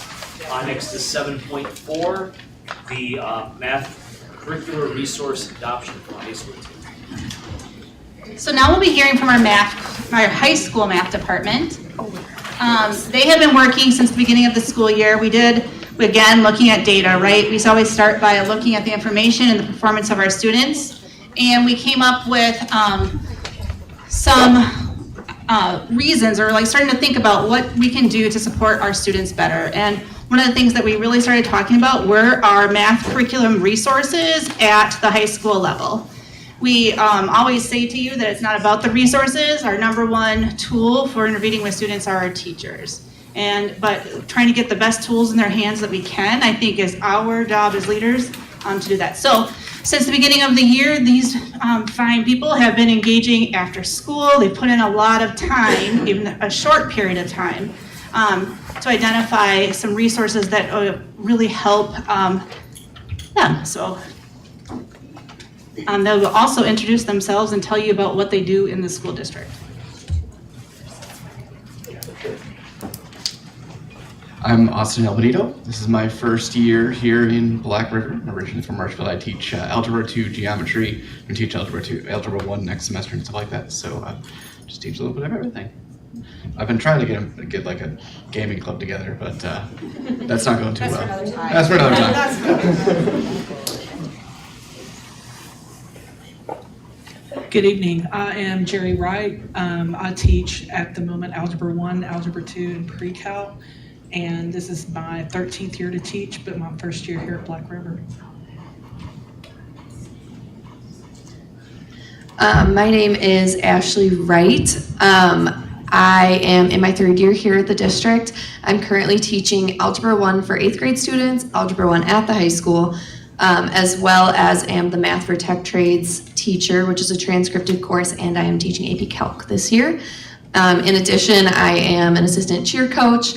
I am the advisor for National Honor Society, class advisor for class of 2026, and I am our team's guiding coalition member. Our other 2 members are going to introduce themselves as they come up to talk, so I'm just going to go ahead and get us started. If you go to the next slide. Thank you. So, as Nicole was saying, one of the things that we look at every year is our data as far as our standardized scores go, as long as tracking growth for students within our classroom. And we have done some work digging into this data, and we have determined that we are not satisfied with where our scores are at currently. We would like to see a lot more growth from our students and get everybody back up to grade back up to grade level, but also exceeding that grade level, being proficient and beyond. And so that is kind of where this whole idea of looking into some new curricular resources came about. Some of the things that we have identified as a need in our district is our students and parents both need additional support outside and inside the classroom. Some of the things that we're looking for in a new curriculum resource are readily available pre-assessments that we can use to track student growth as we work through our content. We also would like some better scaffolding with our practice problems and our content that starts with a lower depth of knowledge, more procedural, and works its way up throughout the course or throughout each individual lesson to a higher level depth of knowledge that's more conceptual for students. We also would like some more options and variety in ways to assess both formatively and summatively. We are standards-based grading completely in the high school now, and the math department has been doing standards-based grading since my first year here and prior to that, I believe. And so one thing that's really important that goes along with standards-based grading but also takes work off of the teachers themselves is making sure that that curriculum is aligned to state and national standards and have rubrics created for us. So that's something that we were looking for in a curriculum resource. We, of course, would like to see student growth, and we can't have student growth without different differentiation options that are readily available. So we would like to see some more differentiation options for students who need additional supports, but we also would like to address those students who need a challenge as well. And so we were looking at differentiation both from the lower end and the upper end for our students. We'd like to see something that is student and parent friendly, something that has an online platform that gives immediate feedback so that as students are working at home or on their own, they don't just run into an issue and then they're stuck and don't know where to go. They can get some of that feedback right away and try and work through some things on their own, kind of like that productive struggle that was mentioned by the middle school team. And then we have seen a level of disengagement from students that we are not pleased with, and so we would like to find something that connects with our students a little bit more and increases the engagement from them. Okay, next slide, please. Currently, we are using college preparatory mathematics. This program, we have run into several issues that we don't particularly like from it. One of which being it requires an extensive amount of training. My first year here, I attended 3 days worth of full days of professional development, in addition to having to go to 4 more throughout that school year, and that's just the first year working with the curriculum. And that brings up, of course, we never want anybody to leave, but unfortunately sometimes there is turnover, and so every single time we bring somebody new into the school, which we had this year 2 new team members, we have to then send them to that training because it is not a curriculum resource that you can just dive into and know exactly how to use it. It does take quite extensive training to be able to understand how to implement it successfully. And it's the amount of training that there is, it's just not a cost-effective way of going about using a curriculum resource because of that amount of training that's required. It's also not very user-friendly. The layout does not make a whole lot of sense for students or for teachers. We have found issues where content from chapter 1 that students are expected to know don't have notes until chapter 4. Doesn't really follow a like natural progression or alignment that we like.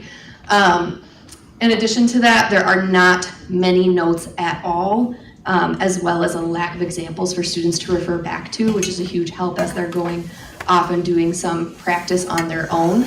And then something else that we've noticed is the CPM system has large blocks of text, and we have a problem with reading proficiency in our schools as well. And so we have found that reading comprehension has been an obstacle for students in the math department because they are not able to read their problems because of that extensive, really long text that's difficult for them to read. It's got a lot of math jargon that's really difficult. And so we just didn't find that to be we just don't want that to be an obstacle for students because the focus is math, not necessarily reading in that case. We also found that it is exclusively dependent on group work, which while we love group work at times, it is not feasible for it to be the only way to teach at the high school level.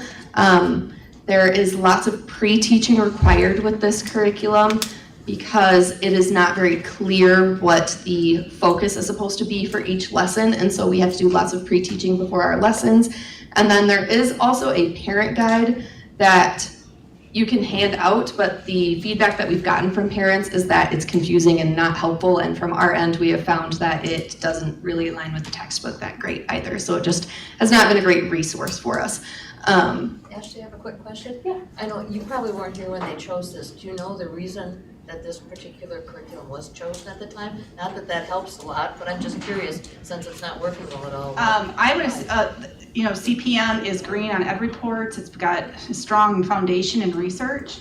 And there are probably places where it makes sense, like if depending on the layout and what's happening in classrooms and go ahead. I would offer that it was selected when we had some very long-term teachers at the high school, so people who had been there for a while, and so I think we've heard why we don't like CPM. We can move on to what we're recommending moving forward. So it really is dependent on a teacher's depth of knowledge in using that resource, and at the time we had several staff members who had been here for many, many, many years. So it worked better for them probably. It definitely worked better for them, but when you are new coming in, it really is not. We started this year with that conversation about a guaranteed and viable curriculum, right? You have to start from right there. It has to be a guaranteed curriculum. Everybody teaching the class knows it. Viable, it can happen during the time frame that you have, and CPM is not meeting that, so I think we can move on to what we are looking forward to.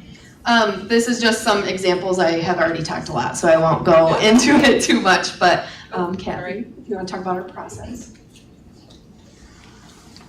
Good evening. My name is Kathy Neville.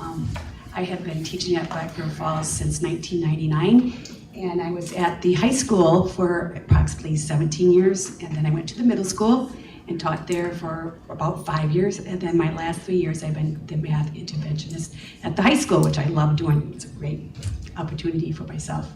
I'm here tonight to explain to you the process that we went through in choosing a curriculum or resource that we think would better improve our students' scores and have them more engaged in school with the math and just a better overall program, okay? All right, so we first collected data and then we analyzed it and we looked at to see where we thought that we were hurting and what we needed to improve upon and what we wanted to make sure our students would have so they have a great, strong math background and be able to grow from there and want to grow from there. Then after that, we created a rubric and had this rubric all set up to make sure that our resource would have this covered and make sure that it has everything we need to make sure these students grow. And before we picked the resources, we used a program called the edreports.org.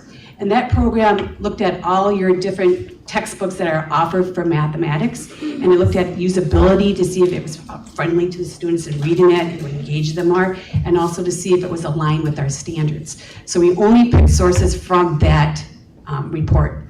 So we came up with 3 sources, and after we did that, each team member on the math department looked at it and used that rubric and looked to see what we thought it would get, a 3, 2, or 1, 3 being the highest, 2 medium, and 1 not the best. And after we did that as a team, we met as a group, as a collective group, and we decided what we thought each of those criteria that we wanted to make sure was met, what we scored it at. And after we did that, we then came up with HMH, and we were pretty impressed with it. It's a program that kind of was used very at the beginning of the year of my teaching career, very similar to it, which Iftikhar has books very similar on his desk that are like that. And we found it to be quite friendly to the parents and the students and more engaging for them. So we piloted this program for a few weeks, I would say, and we had it in algebra, geometry, and algebra 2. And the teachers that are teaching, I don't teach it because I'm the interventionist right now, but the teachers that taught that, they found that it was very successful in creating lesson plans and getting the students more engaged, and so they were very impressed with the resource, which is very nice to hear. And then the students also seem to be impressed with it too. They feel like it's more of a flow that makes sense for them. So that's the process we went through. So if you would turn to the next slide for me, please. So on the left side was the criteria that we were hoping to make sure our resource would have to help make our test scores go up and help our students be stronger in math and more, I don't know the word for it, more encouragement that they can do math, that it's not a battle that's all uphill, that they can do this. So that was our goal. So in the left column, that's that, but that's what Ms. Wright talked a lot to you about the criteria for that. The next 3 columns were our rubric that we used to grade the 3 resources that we picked from our program. And you can see Open Up is in the pink a lot, which is at level 1, and they didn't score the best from us as a collective team. We didn't see too much encouragement from there, and there's a couple 2s and a 1. So we weren't really impressed with that one too well. Would you go to the next slide, please? That was Carnegie, and Carnegie is a good program. It's with the middle schools using it. It has some greens there and some level 2s as well. And it is a nice program, especially for a lower level of mathematics. But when you get into the high school level, it's a little different breed of how you would teach to your students because of their brain ability to absorb stuff. Okay, so then would you go to, this is the one that we are excited about, HMH. And it has we all scored it quite high as a level 3. You can see all the greens in there. There was only 2 that we were somewhat concerned about in the middle score. So we're hoping that this is something that you guys would like to look at for us as a possible tool. We're very, very encouraged and very upbeat about it, and we appreciate your time at looking at this for us. And at this time, Ms. Stanton would like to speak to you about more about the HMH to explain it to you. Thank you for your time.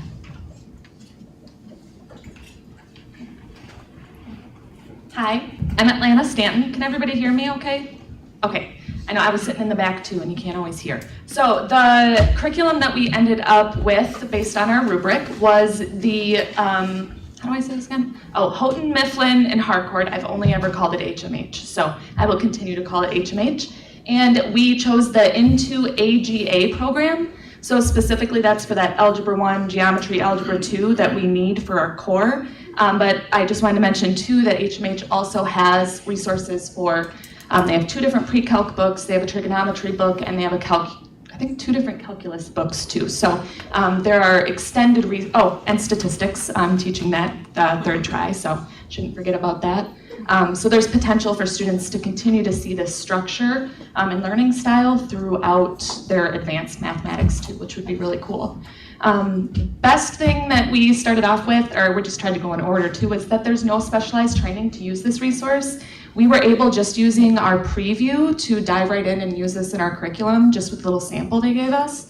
And it was just wonderful. The layout is clear and organized. It's nice for the teachers to use and for the students, so students were able to jump in and use it right away too. Even though this was their first time seeing it, it went smoothly. So it's got that user friendliness. The lessons are focused, so students know what they are supposed to be picking up on. Sometimes, we talked about that not being clear, that makes it that much harder for students to know what they're supposed to learn if they don't know that. So the rubrics are wonderful. And then there's so many examples and practice problems. You'll hear me say more examples a lot throughout this. So to start each lesson, they get a Are You Ready question set, and that's addressing the prior knowledge. And it can also be used as a pre-assessment, which we mentioned we really wanted to be able to use. Excuse me, I talked too fast. Okay, thank you. So we also have a lot of differentiation and challenge options with this program. There are specifically reteach for each skill that they learn. So each standard is broken into skills. There are, for each one of those skills, a reteach and a challenge option. So students, if we have to slow down, there's always those 1 or 2 that don't need to slow down. They still have the opportunity to keep working forward. And then it's also hooked up to IXL that they had mentioned at the middle school before, which is like self-guided. IXL 2 will get harder if it needs to, or easier, and that's aligned with the textbooks too. Student workbook for even more practice, so we have lots and lots of practice. And then there's a self-guided option for students who miss class. This is another thing we struggle with at the high school. There's chronic absenteeism, partially because students, they might make it to the building, but maybe they don't want to make it to math class, right? They avoid it. There's this avoidance piece because it can be overwhelming. But there's this ability for them to come into class if they've missed, and without having to, wait for the teacher to get to them to tell them what they missed, they can dive in, and there's this self-guided option for them. And then the assessments align great with our standards. I mentioned the individual record forms there. That actually specifically breaks each question down in a test to what skill is going to be covered in that question. And I was able to use that form for my students for a review for a test recently, and they found it so incredibly helpful to have that narrowed down for them to know. And there were no example problems, there were no numbers, it just said, you need to be able to do this. And they went back in their notes and they were able to find those notes and study off of that. So that is my summary of HMH. I just want to give you guys a couple of visuals. This looks like it might be the older version of the PowerPoint, so I apologize. So that's okay. So it's just a little scrambled, but if you look up in the top left, that's our rubric. It's given for every single lesson. So our stuff is broken down into unit, module, and then lesson. So every single lesson, every day, they will get a different one of those, and it will tell them exactly where they fit, depending on what they're able to do that day. And I love that that number 1 isn't just, I can't, it's still, I can do something, right? And so I love that. So then underneath that, I laid out the scaffolding that's involved with each lesson. So there is a Spark Your Learning option, which feels a little like CPM to us, just because it's kind of, hey, check out this problem, tell me what math you see in it. But it's brief and it's guided, and it comes right back to the rubric, and so it stays very focused. Then they build their understanding. Then there's this awesome, I love this part, the step it out problem. I love writing steps for problems. Any previous students would say the same. I like to say do this, this, and this, because I find that helpful. So the book does do some of that. And then they have the opportunity to check their understanding, and then they have even more practice on their own. And then on the right, I had an example of Are You Ready? So those pre-assessments, and then there's exit tickets, which are nice summary problems. So the last slide, I think. Or is that it? I think that's it. Okay, so let me just go off of what I had for my slides. We had one more thing we wanted to mention, and that was the online component. And that gives us not only those interactive capabilities, but knock on wood, remember way back when we had to do virtual and it was hard to scramble for resources? They also have PDFs and editable Word documents, and just any way that you could receive their resources, they've given you those options. And so in terms of flexibility, it's really quite a dream. So the last slide was going to say thank you for your time, and we are open to any questions or comments. Since you like this resource so well, when would you be getting that resource? Do we have to wait till the end of the year? Because if what we're doing right now isn't working, I'd really hate to wait that long. We are seeking board approval so we can start implementing as soon as possible. So like, I could order tomorrow. It's all set up, if you approve. And you talked about, so you piloted this in algebra, I know it's back. Algebra 1, geometry, and algebra 2. Okay, but the intent is to roll, like I poked around the online resources like this, and now the AP Calc, all of it will move over immediately, assuming approval then. We have current pre-calculus and AP calculus curriculums that we're using that are not part of the AGA, but when we were looking and doing our initial dives into the curriculum, there were multiple pre-calculus, calculus, and statistics options. So if we decide that we want to move away from the curriculum we're using right now for those advanced classes as well, we have that option to stay within this curricular resource. So in short, in an ideal world, yes, that's what we would do. I have a few questions for each one of you folks. Ashley Wright, you've been teaching or maybe start teaching AP calculus. Yes. Do you folks have a book of a calculus? Yes. You do? Yes, all of my calculus students have one at home and I have one in the classroom for them. Yeah, I have never seen in the high school. Could I come over and I want to touch it? See it? Yes, you can. Do you have a calculus book? Yes. I have never seen with Timothy Young or anybody else over the last 6, 7 years. Okay, now another question with Ashley Wright is about, you were talking about ACT scores, ACT, American College Testing earlier, right? Mm-hmm. I will read only 5, 6 things. I will not read the whole report. 2014, 2015, when you were not employee, I was working, 0 Native American took that test. Non-proficient 0, proficient 0, advanced 0, no native. White guys, 103, only 8 were advanced, 16 were proficient, the rest of them no good, 76 no good. Similarly, 2017, 2018, American student, Native American student, 28, none of them proficient, none of them advanced, 27 non-proficient, no good. On the same day, white students, 80 of them took the test, 1 was good. That's it, 1.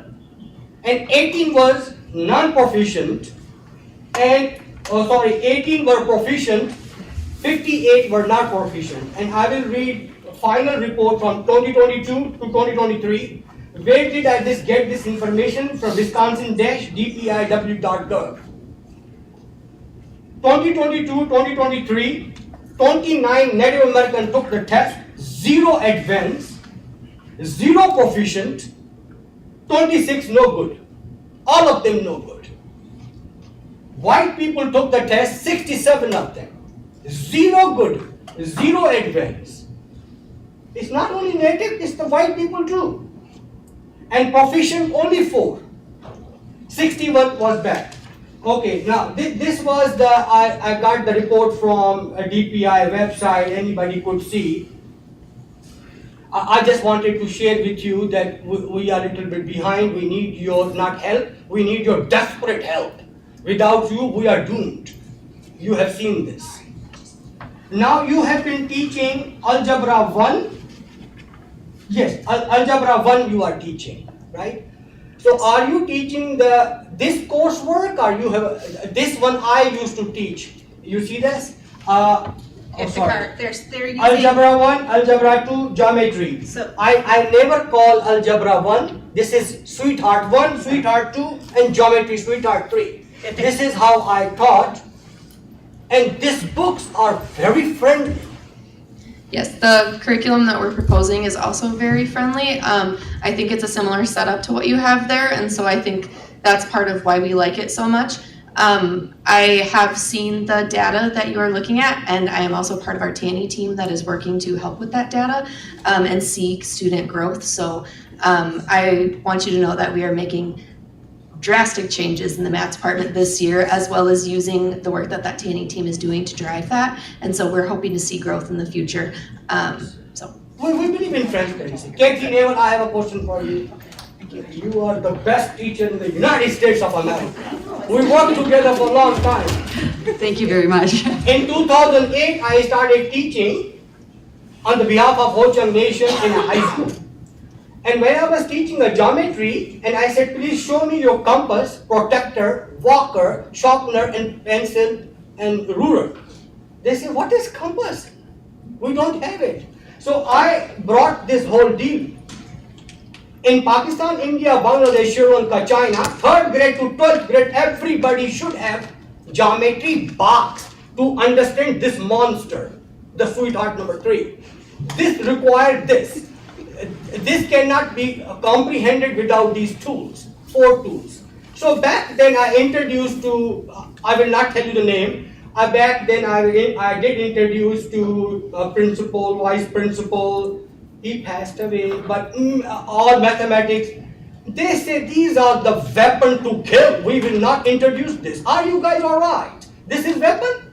No, that's not a weapon. No, it could be a weapon to improve their math skills. And then they say it is a sharpener. It is a sharpener to sharpen the weapon to attack the student. Attack the problem. And then I got so scared. I was new. I said, oh, okay, they don't have to deal with the tools, and they want to understand without tools. That will give them a very good headache. So, one question to you. Do you think these are weapons? I do for their math education to be smarter. Yes, it could be a weapon to improve their skills, but not a weapon to harm. So these are okay? I believe so, yes. Okay, so is it okay if you write a proposal to the board to introduce the geometry and every weapon into their socket? You know, the thing with geometry is it has evolved since we were younger with the geometry. They're kind of leading away from that and going to a different direction. And it's kind of a war at your college when you see that, because a lot of colleges are going one direction and some are going the other. So we try to adapt and connect with that. So I do feel that that is an important part of geometry, and I do believe that our new book will have that in there. So that's the good news. But not weapon, right? No. Correct. Thank you for your time. I have a last question for Atlanta, Georgia. You're not Georgia, right? Not Georgia. Nope. Atlanta, Stanton. Yep. So you were talking about statistics. Statistics. Statistics, yes. That you are teaching. Yes. It is not a mathematics. It is the branch of a mathematics. This is a separate discipline. It was my major in economics. This is the statistics, means study of numbers. Doesn't mean it is a mathematics. It is like mean, mode, median, standard deviation, all those things. So have you folks introduced a separate major apart from mathematics and statistics, or statistics are in it? Statistics is part of the math department. It's a part of not a separate division. Nope. But when you go UW Medicine, it is a separate division, the statistics department. So it's a math credit elective, so we do consider it under the math umbrella. I was just wondering if it's not a separate discipline, otherwise we will be looking for someone who has a degree in statistics. Correct. Yes. Which I am, I have a minor. Yeah, you up for that? Okay. Okay, I have another question for Austin. That is me, Austin El Benito. Austin El Benito, yes. Yes. So you are teaching algebra 1 and 2. I'm teaching Algebra 2 and Geometry this trimester. Next trimester, I'm going to be teaching Algebra 1. What is the ratio of your student and yourself, teacher and student? Currently, it varies drastically between a couple of my classes. For my geometry classes, I have 3 different sections. One section has like 22, then you have like 17 and 18 in the other 2. But for my Algebra 2 section, there's 26 kids in there. Algebra 2 is 26 and Yes. 1 teacher, right? Yeah, just me. This is Algebra 2 is very challenging. 1 teacher for 22 students, and many of them Native American, they understand differently. I will be sharing with you how Native American students conceive the mathematics in their own cultural way. They send me to the training to Green Bay, Oneida tribe, 2010, 2011, about CGI, Cognitive Instructor Guided Mathematics, especially designed by Dr. Judith, she is Menominee, for the Native American folks. So I will be sharing with you 2 cent or 5 cent, however you guys say. So that was my question to you regarding ratio. So you are one class, 22 student, 1 teacher, 17 student, 1 teacher, 18 student, 1 teacher, then 26, Algebra 2, 1 teacher. Yeah, just me in there. Yeah, I was just checking. Yep. So have you seen this coursework? I have. I've seen a lot of not the specific stuff. Yeah, not your specific coursework, no, but I have seen a lot of the HMH stuff. So. This we used to teach in Black River. This one, these all of them. Okay. Mr. Adam, Mr. Plaza, and Timothy Young. We were teaching these guys. Cool. I never experienced that. So. No, that is okay, and they are very friendly. These books are not hostile. Are very good books. Thank you.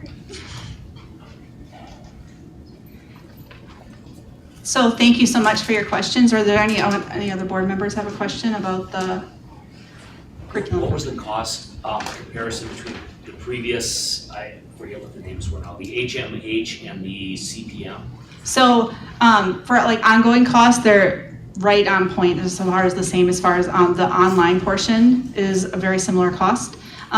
We will be purchasing textbooks, so there'll be an upfront cost that is additional that we didn't have before, but then that will be just the replacement cost over time. They also talked about the student workbook, and so that would be a consumable that would be replaceable over time, or otherwise we could use the online workbook. We haven't determined what would be the best way to make that purchase at this point. Thank you. So this new books have been approved by AD report. There are 2 other Correct. Resources. That's correct.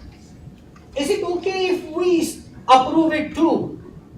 We need your approval. That is board policy. So please send me those books for at least 1 week to evaluate myself. I really appreciated the time we spent together, Dakar. You just gave me 2 hours, and these are not 2-hour monsters. And there's also the online stuff that you can look at any time. So if you would like more time to look at it, we could definitely do that. Okay, so we can table this for time being until I evaluate and align the whole coursework with these guys. You had that for over a week. No. Yes. Let's do this Thursday, Friday. She announced only Thursday, Friday. So I had the time at that day because of course whenever I go with my constituents. I don't want to go by myself. So I went there only for 2 hours. People are busy. So I need a 1 week to evaluate if you think it is fair demand by the elected officials. So that will delay our implementation by a month. So just be aware of that. And so honestly, it's up to the majority of the board. It is up to the majority of the board. They must have evaluated and they stated everything, the new HMH. So they're good to go. I am not good to go until I see my own eyes. And with the help of Ketineva. Iftikhar, I'm trusting the professionals. And what I am. I agree you probably are, but I'm also trusting them and that's what they're choosing. So I'm going to make a motion to approve this resource at this time if that's what you're looking for. I understand that you need more time, but. At least 1 week to. But that'll put them a month away and right now I'm more concerned about our students getting a research that they can make some. So they don't have any coursework sitting, what they are learning? Okay, so we have a motion before the board. You have a motion already?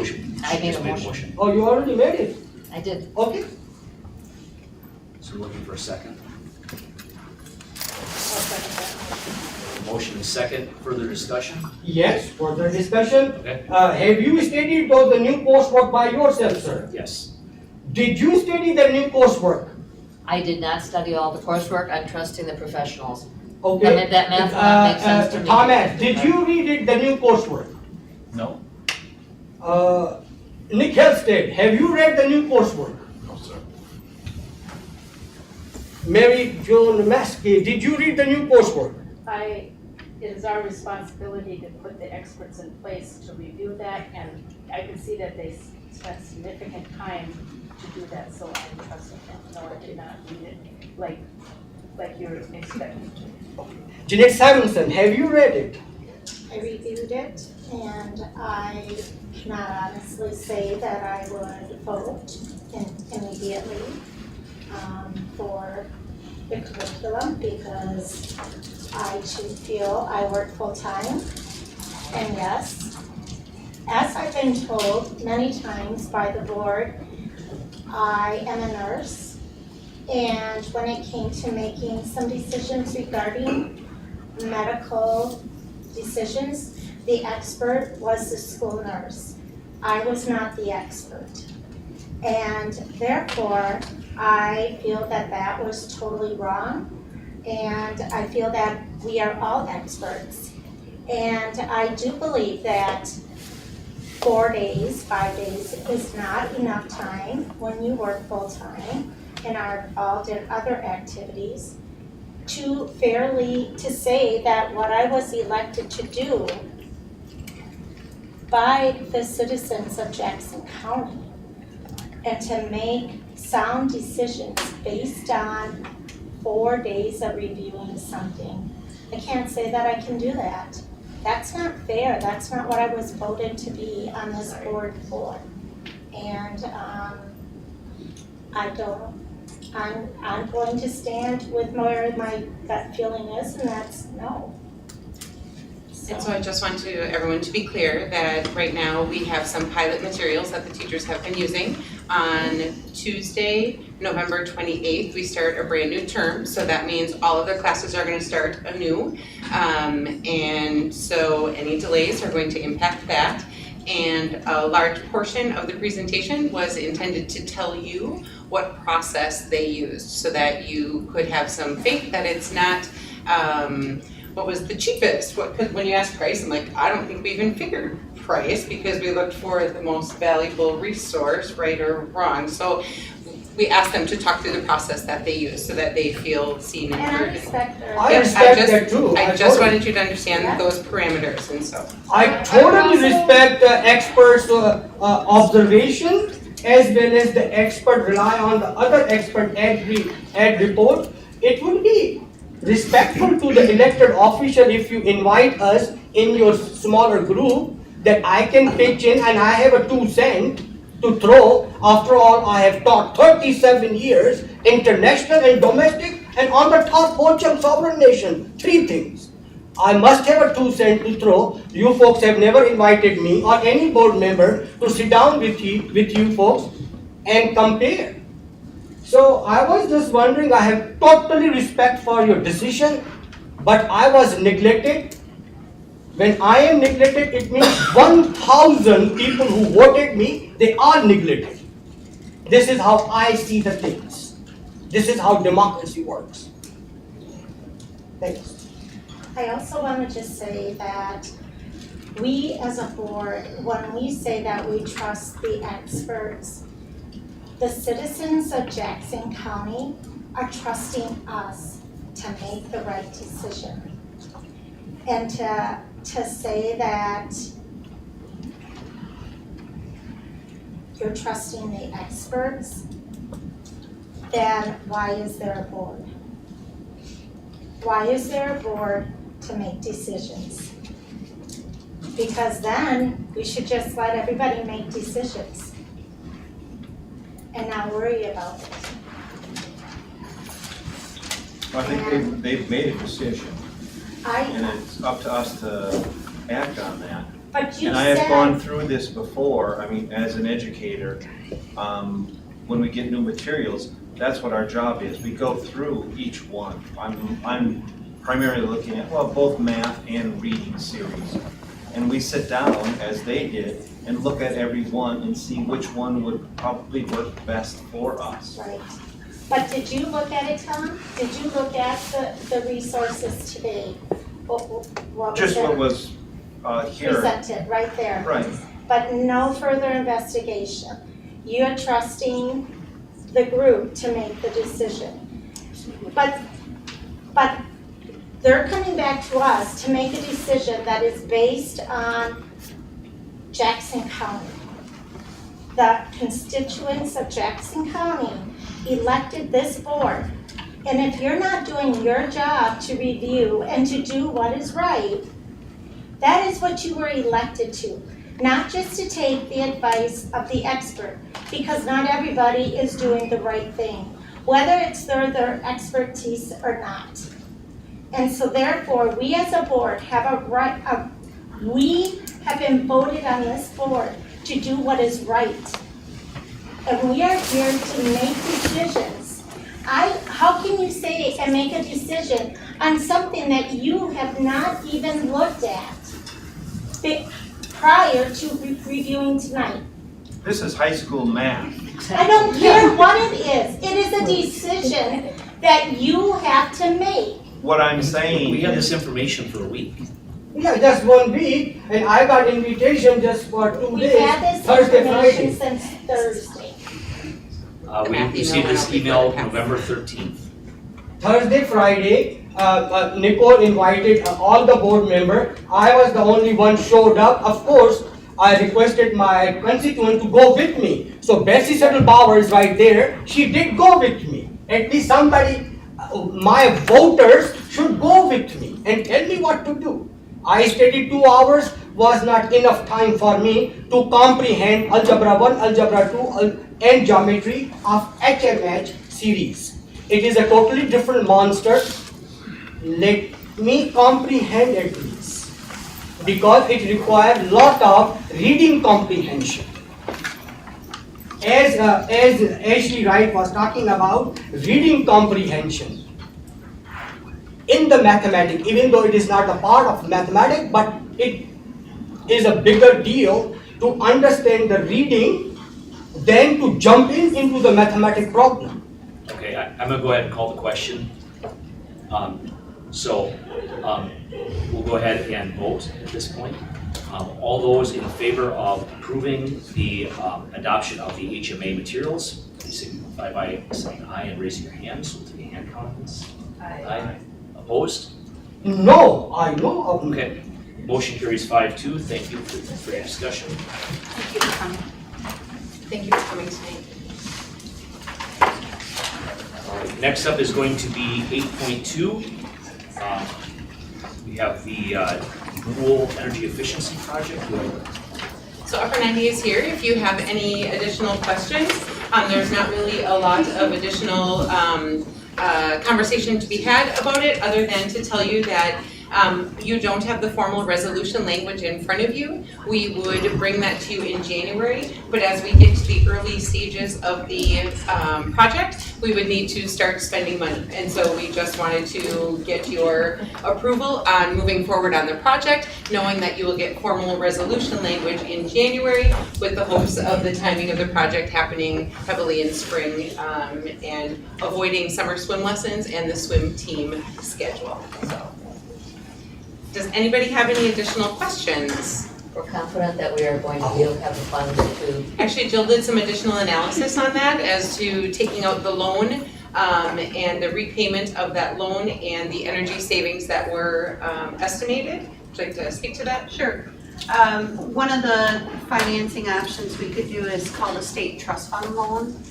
And the rate in the past month has been 6.25.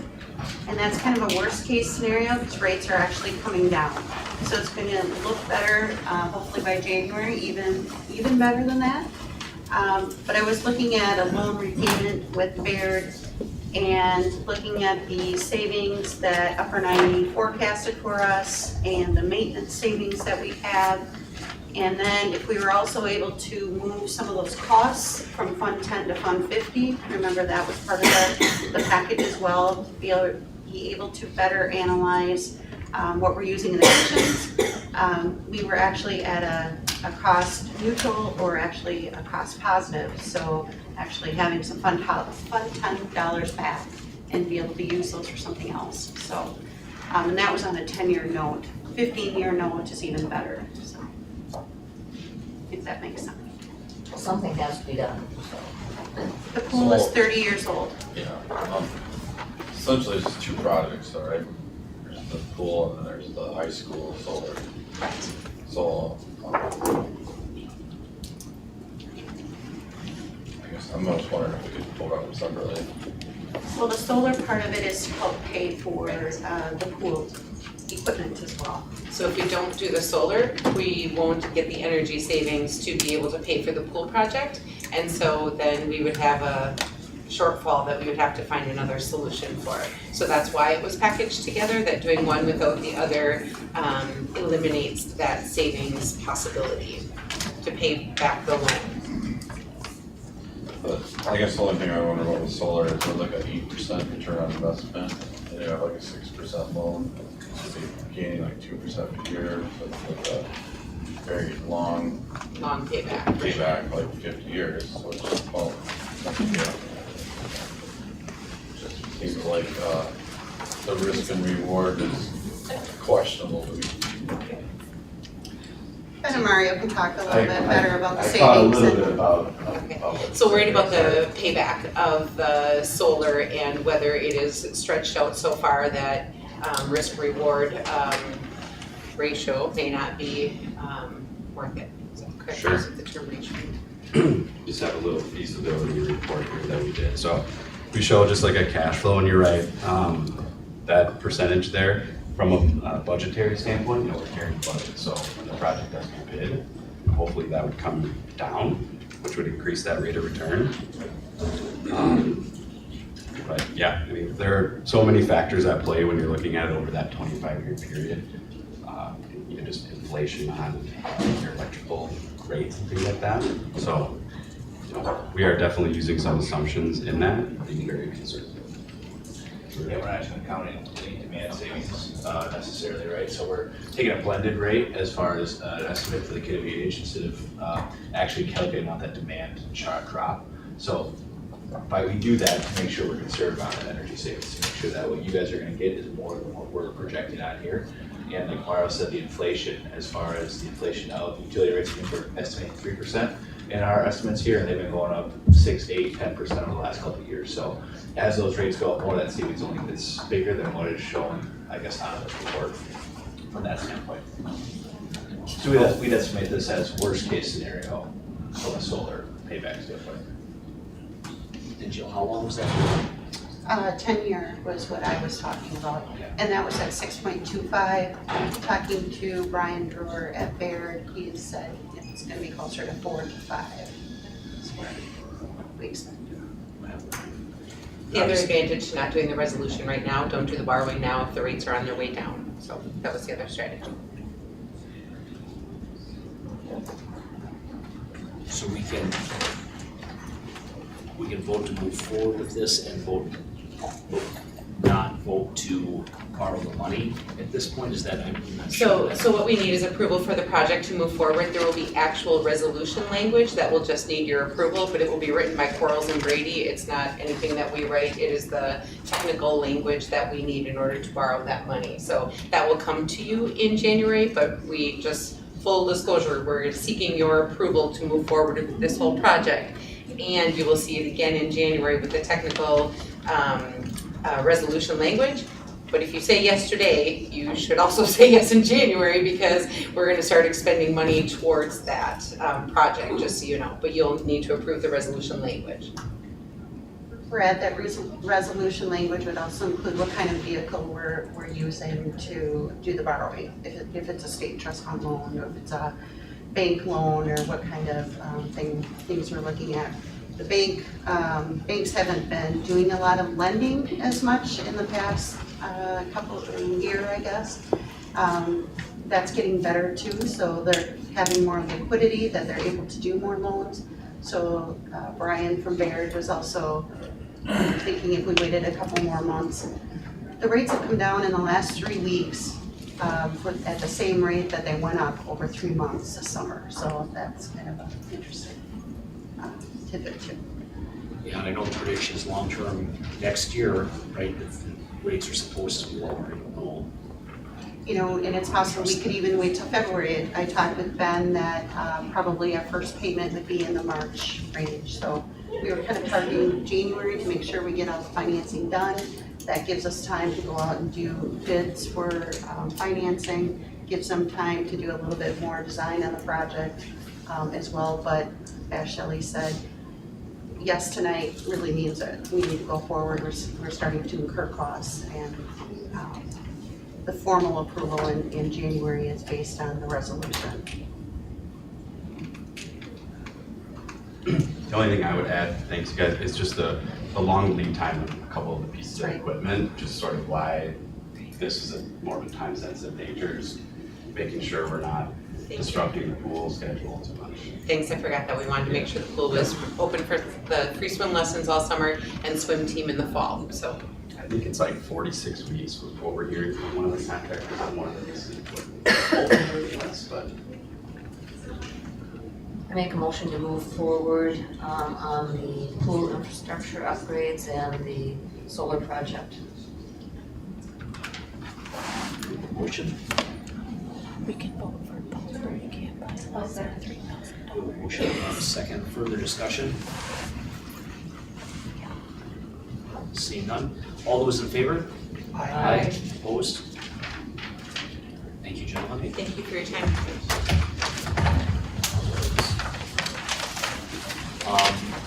Next, we're back into the 5 series. We have the ad hoc scoreboard. Since this idea came from the board, and I know that there's a couple of members that are interested in getting involved in the renaming of Tiger Stadium to differentiate Warren Rosine Field and Hoffman Track and replacing the scoreboard. And there was conversation about some fundraising. I thought that perhaps a subcommittee of the board would like to work on that. And if you would prefer to just direct me to do it, I most certainly will. I just wanted you to have that opportunity if you were interested. I'm definitely interested. So if you would make a motion to form an ad hoc committee, then we would love to put you on that committee. I make a motion to form an ad hoc committee for the Tiger Stadium scoreboard project. I'll second it. Further discussion? All those in favor? Aye. Opposed? All right, we have an ad hoc scoreboard committee. Anyone like to join those two? It can't be a quorum, but at least Right. one more. But If there's not a quorum, well, then maybe Tom, I would be interested as well. can I throw a meeting out for January? We'll leave December alone. Is January early enough to get started? Yeah. Okay, thank you. All right. Next is 5.5, the Indian policies and procedures. This requires annual certification by the board of certification. And I have some news that I think is exciting. So the Indian policies and procedures are part of the federal government that we have to submit in order to receive our impact aid grant dollars. Our policy was carried out through our memorandum of understanding that we had with the Ho-Chunk Nation for many years. That document has been expired since 2010. We've tried to revive those conversations a couple times and we haven't been successful with that. And we just received a draft, so we've taken a different approach to it. The original memorandum of understanding had the Education Department and Youth Services under Health and Human Services and the district all heavily involved. And the Ho-Chunk Education Department has since said, we think that this is more appropriate for it to be just the Education Department since Youth Services is no longer serving that same function. And so Education Department put together a draft so that we can start having our conversations. So part of our monthly collaborative conversations with the district and the Ho-Chunk Education Department will be to start to dig into that memorandum of understanding. And a lot of these IPPs are carried out through that memorandum of understanding. And so I can tell you now, there are things listed here that are not currently happening as that MOU has been long since expired. But I'm confident that the group is now moving forward. Like I said, we got a draft last week. So I would tell you that we're not recommending any changes from last year at this time because literally got that draft like just shortly ago, and it's part of our core agenda to do this in November. So just because it's on the core agenda that we have to do it in November doesn't mean we can't also do it February, March, or whenever that MOU is completed and can augment this. So I don't have any information about this. I can just tell you that we're taking some steps forward. So we need to approve this now and then amend it with, and I know a gentleman spoke to that. Yep, absolutely. Okay. Yeah, this is important, and I remember right there behind me, in the time of President Cleveland, 2009 or 10, a lot of federal government officers came from Washington, the State Department, the state of Wisconsin, and they also invited me. And they asked, who's this guy? President Cleveland said, no, he will stay. So that was a great honor for me that he told to the federal officer he will stay. So we signed that MOU contract, and it was very important. So it is not revised every year? There was a committee that started working on the revitalization immediately after it was signed. Is Michelle Cloud still? Okay, I didn't mean to call her out. I just saw her back there before.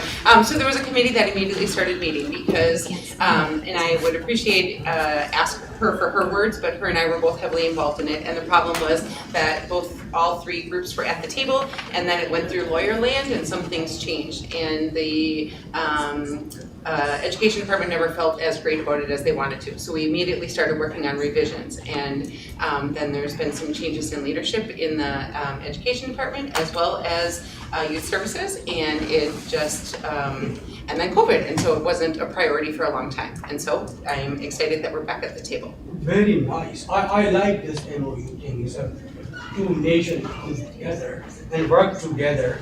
And they used to have, and maybe still have, the Black River Falls Native American Education Parent Advisory Committee.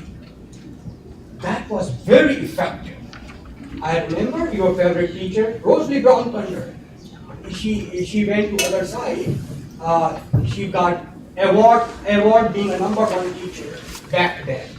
And she was in that committee, Rosalie Brown Thunder. She had a PhD. She was a doctorate, a big girl.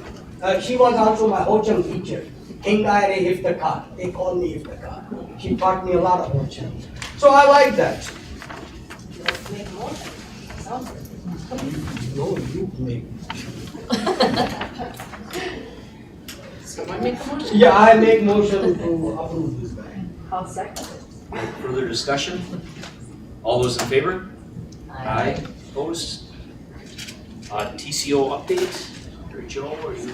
Yes, the TCO met the second Wednesday of November, and first of all, we decided to move the TCO meeting to the third Wednesdays for all of you that would like to come. Because there was something scheduled at the Nation on the second Wednesday. So The area meeting. The area meeting. So it will be, from now on, it'll be the third Wednesday, so far at Red Creek at 6 o'clock. They reported on a lot of things that have happened. They helped out in the Spook Bash up at the London Center. They delivered boo baskets, or I should say but they delivered boo baskets to teachers for appreciation. One thing that was really kind of cool is they sent gratitude grams home with all the students and asked the students to write a gratitude or a thankful gram and send it back to school, and they will give it to someone in the staff to show appreciation. They also held one collaborative community conversation, and they talked about attendance. I think they will be doing another one on that. I believe that we're going forward with a tree for Christmas where teachers can say, I need more crayons, I need Kleenex, I need whatever, and people can take those ornaments and fulfill those teachers' wishes. That's another project that's going to be happening. The next meeting in December is going to focus mainly on communication because we feel that the message isn't getting out to everybody, and we're going to try to streamline that. And was there anything else that you could think of? I think you hit the highlights. Okay. I would like to add something. Annie Black Deer is the president of TCU. she was working on the how to improve the attendance. Please update us what she came up with the policy, how to increase attendance from first grade all the way to 12th grade. Oh, it was just a community conversation with a group of people, and Amy was here. She's over there. She's back there. She's having a side conversation. I don't think that So they she didn't taken share out any She findings, didn't- she shared that there was a conversation, that there would be follow-up. There's Amy. Yeah. Don't mean to Hi, put you on the- Amy. We don't mean to put you on the spot, Amy. There was a question? Yeah, we're talking about behind your back. No, I'm just kidding. So the question was, you had a conversation about attendance. Has there been We any did. further Yeah. action from the TCO's end on attendance? I wouldn't say there was an action. I would just say that it was the first meeting of our collaborative conversation committee. And we didn't want to have it be all willy-nilly and just go into it blind. So we decided where better to start than attendance because, I mean, before we get to academics, we have to get our kids there. And so just as parents, we came together and just went over data, like raw data, and just kept very focused on that one specific topic just to brainstorm and see if there is anything we could do to help. So no action at this time, but we will have another collaborative conversation committee meeting soon. And we also obviously will also address all of the stuff that we talked about tonight.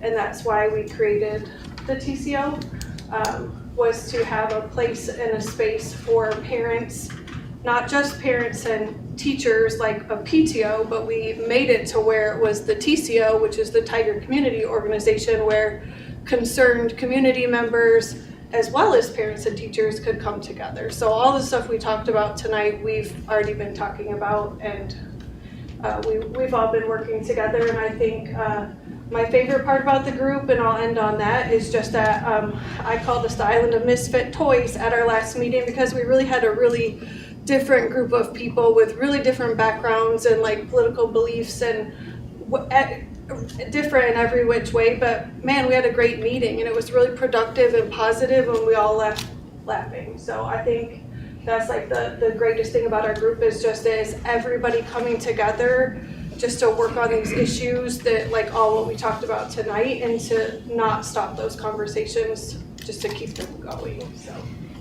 thank you. Leadership. Yeah.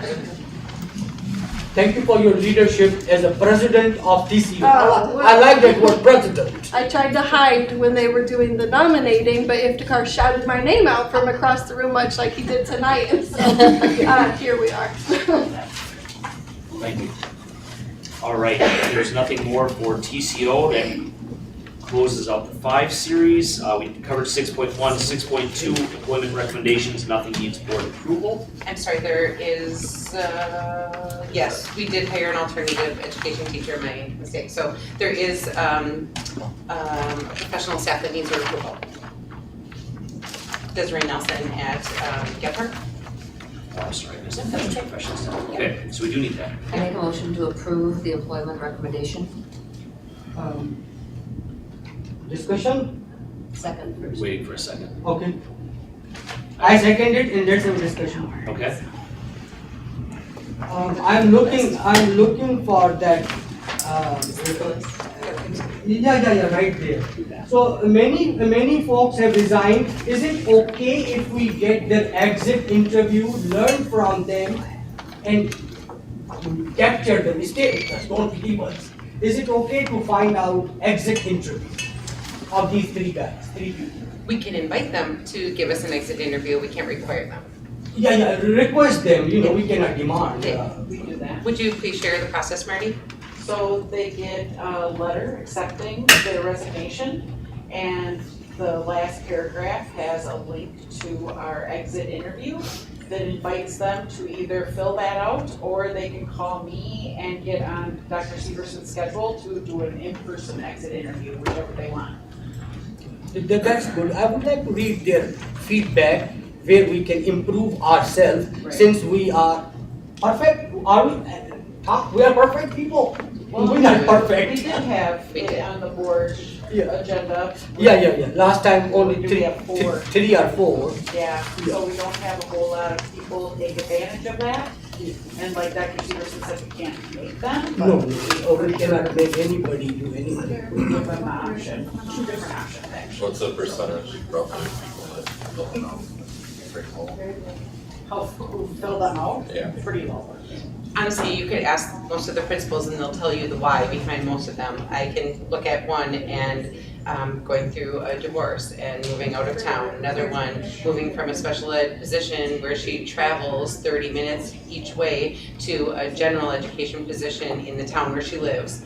And so she's moving mid-year. And the other one has a husband who's unfortunately just been diagnosed with a significant health concern and is choosing to take time off to stay home with him. So they don't all fill out the form, but I can tell you there's some very, I think so, and so.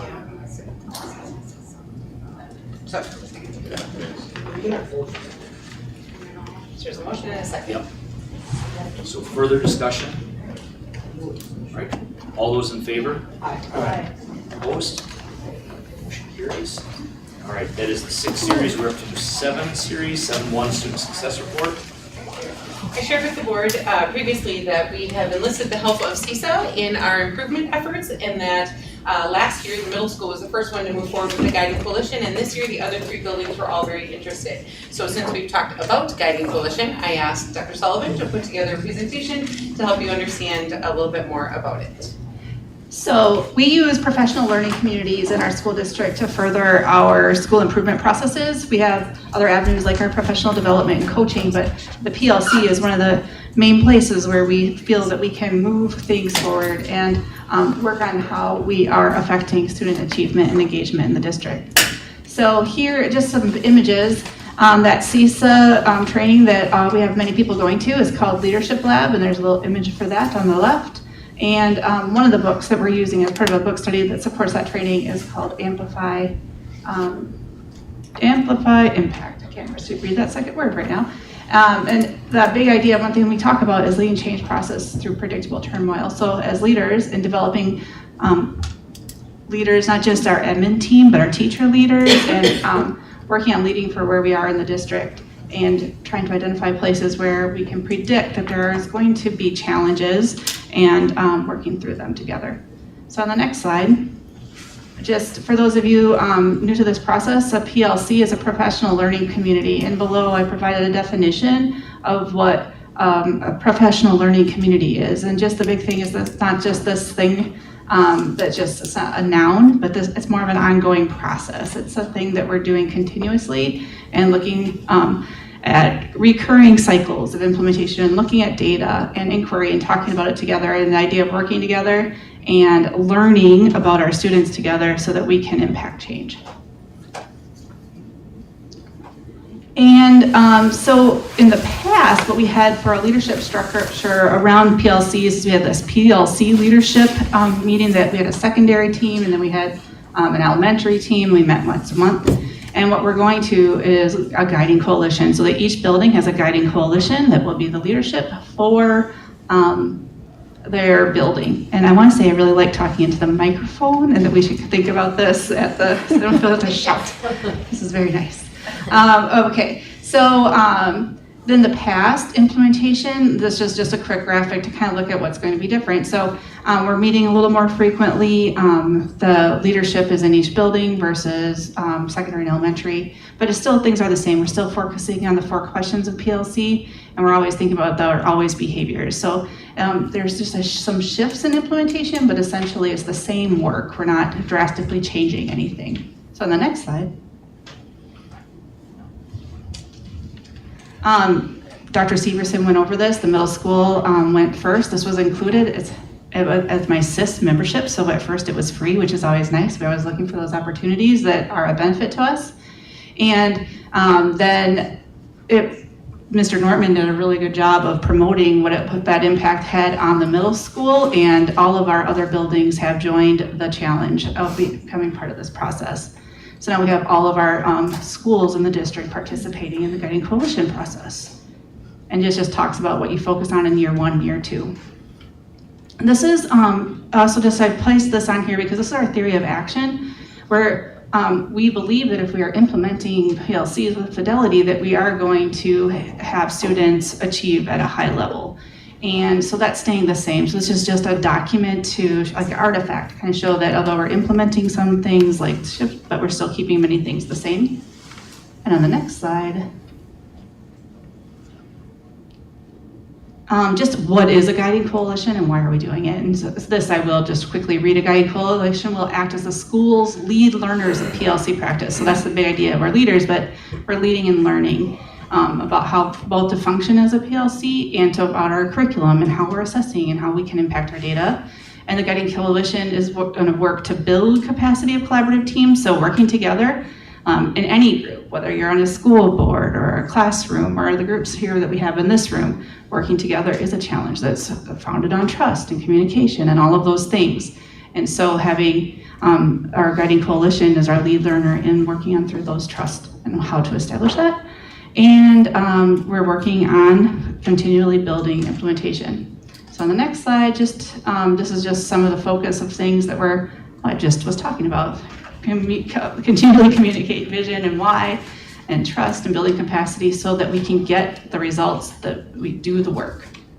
And then on the next slide, this is just some more ideas for those of you that are new to the idea of PLC, of what the focus is. We're focusing on learning, collaborative culture, and a results orientation. And we are continually asking which of these 3 big ideas most likely contribute to the outcomes that we are currently getting.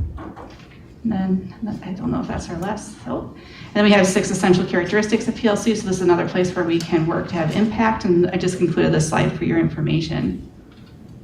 And so this is another founding image that we have on all of our agendas. So like our grade level teams, all of our teams that get together, they are thinking about these always behaviors as they're doing the work. And it includes an image of our grade 8 strategies and our research. That's okay, that's just an image. That's good, it's good stuff. And then on the next slide, the 4 critical questions I included for your information about what those are. Are there any questions about our guiding coalition in the buildings? Thank you. You heard from several of the math people that take that responsibility very seriously when they said that they were the math representative on the guiding coalition. And so that distributed leadership is very exciting. Right. So there's no action on that one. We are now up to 7.2 direct admit out. So I just wanted to share with everyone, this is something new that the UW systems in Wisconsin are introducing. It's called Direct Admit, and it is a process for high school students to be honest, it is meant to encourage more high school students to explore post-secondary, whether it's a 2-year institution or a 4-year institution. The UW system is starting a program called Direct Admit. And so first, a district has to choose to agree because there has to be some data sharing back and forth. And then each individual student and their parents get to determine whether they want to sign in. So first the district has to say, yes, we'll partner with you, and then the decision comes down to each individual student and parent. And what it says is that juniors can opt in this spring, and then their transcript information with their grade point average, graduation status, and their transcripts of completed academic classes will be shared with the Direct Admit team at the UWs. Ironically, all of the UW schools and their branch campuses have signed on except Eau Claire, La Crosse, and Madison. So I'm not sure why our 2 neighbors said no thank you as the state was working on this, but that is outside of our control. We do have WTC, and we've got a lot of other campuses as well. So the idea is that in July, those students, as they have agreed in spring, in July they're going to get a letter that lays out which UW campuses or schools they have been accepted or they've matched with, they call it. So students are then prompted to log into a UW portal, fill out the form, sharing some additional information, and which of the matched schools they'd like to look more into. It's kind of like that idea of applying to multiple schools, right? Some people send out multiple applications. But one of the big advantages of this is there are some students who will not be 100% committed that they want to go on to school, and so they won't even fill out an application, and then that becomes well, I don't even know if I'd be accepted. This eliminates that because their data is already sent to the school. They get a letter that says, you have been matched, and these schools are all options. The other thing that it eliminates is them having to fill out all those application fees. So when you send out applications to multiple schools, you have to write a check along with it. But if you are talking about one of the UWs, 4 or 2 year, you would not have to do that application fee. So I could not think of a downside for the district agreeing to sign up, and then it rests with each parent and student whether they would like to sign their child up. So it is still very relatively new. Their official sign-on letters have not gone out yet, but Libby Seacard, one of our counselors at the high school, was super excited about that possibility. Any questions or concerns? Is there any costs to the district or Nope. We just have to sign the data sharing agreements so that they can reach right into our Skyward system, just like the state does. All of our state data, they reach in and grab it. So it just is a matter of us signing those data sharing agreements. The UW plus like Western and So I don't know if the technical colleges are a part of it, because right now it's a UW initiative, so I think I misspoke when I said Western. But there's like UW Baraboo has a 2-year campus there, so like there's other 2-year UWs as well. UWEC do not want to participate. Eau Claire, La Crosse, and Madison, so I'm not sure why. they're thinking about it. They're just jealous with us. We'll see how many kids are excited about it, and they're gonna be in next. You'd think they'd be at a disadvantage not being in that program, you would think. Well, I speaking from UW La Crosse's standpoint, we're struggling with growing enrollment anyways, so. You don't need it. Yeah, not the entire university, but within my college for sure, we can't accept more than we are right now. We, for like the 4th year in a row, have a record at the moment, so. So if there are not any concerns, I was planning on signing us up, because in the end, it will rest with the parent and their student whether they enroll. All right? Doesn't seem like there's a downside. That's what I felt, but never. Not that I'm aware of. Right. All right, so in the interest of time, I am going to go through the district estate report card, and then I'm going to suggest that we schedule a separate board meeting where we can dig through every single one of them, because I can imagine there's a lot of thoughts and a lot of questions and a lot of things that you would like to discuss, and I am not sure that this time of night is the best time for everyone to dig into it. So we'll go through the district-wide one here, and then know that we can get together to do high school, middle school, and Red Creek separately. Just a reminder, Forest Street does not appear anywhere on the state report card because the Wisconsin State Assessment System does not start at those age levels. So I will start off, by just giving you a quick little overview. If you would scroll a little bit. Interestingly, and Bethany said it before, and it actually made me think, if you look at our American Indian or Alaska Native, it is now 20.4% of our population, but that would just be 2nd grade through senior. I believe our 2 or more races continues to grow, and so all of these are based on a parent's box that they check when they enroll their child, okay? Just so everyone knows that. You can see that our economically disadvantaged is at 59.1. Our students with disabilities is above the state average. The state average rests between 14 and 16%. We have definitely noticed that our students with disabilities percentage is growing, and also significant needs. So we received an overall score of 59.5 that meets expectations. In the state of Wisconsin, the largest group of schools was meets expectations. Of course, there are some that are exceeds expectations, or far exceeds expectations, and then exceeds expectations, meets, and then meets few. Those are the criteria. So we are with the largest group of schools. You can see our little pie to the right that says priority area. Our achievement scores are only 8.9% of our total calculation. Growth is 41.4%. That calculation is different for each school district. They use a combination of your school demographics to figure out their rationale for those calculations. The light blue is 25%, and the target group outcomes is 25%. So just to be clear, the on track to graduation, that is attendance, graduation rate, and then they figure in, I'm not sure why they pick these, but they do 3rd grade reading and 8th grade math. Those are the 2 benchmarks. 3rd grade reading, 8th grade math, graduation rate, and attendance, and that is our on track to graduation. And then the target group outcomes, they take our lowest performing 25% of our students and they compare them to the rest of our student group. So our target group is our lowest performing 25% of our students, and they compare them in all of those different categories to the rest of our student body. So just a few years ago, the iteration of the report card would compare our free and reduced rate students to the free and reduced rate students from the rest of the state. And our, so they would compare to the rest of the state. Now it is our lowest scores compared to the others. So you can see they break out achievement. The lower light blue is the state average, and the more solid upper one is our district. When we dig through the other buildings, I will share with you that both Red Creek and the middle school are at the state average in growth for math or slightly above. I think that is a very positive trend because that tells us that we are impacting math going through.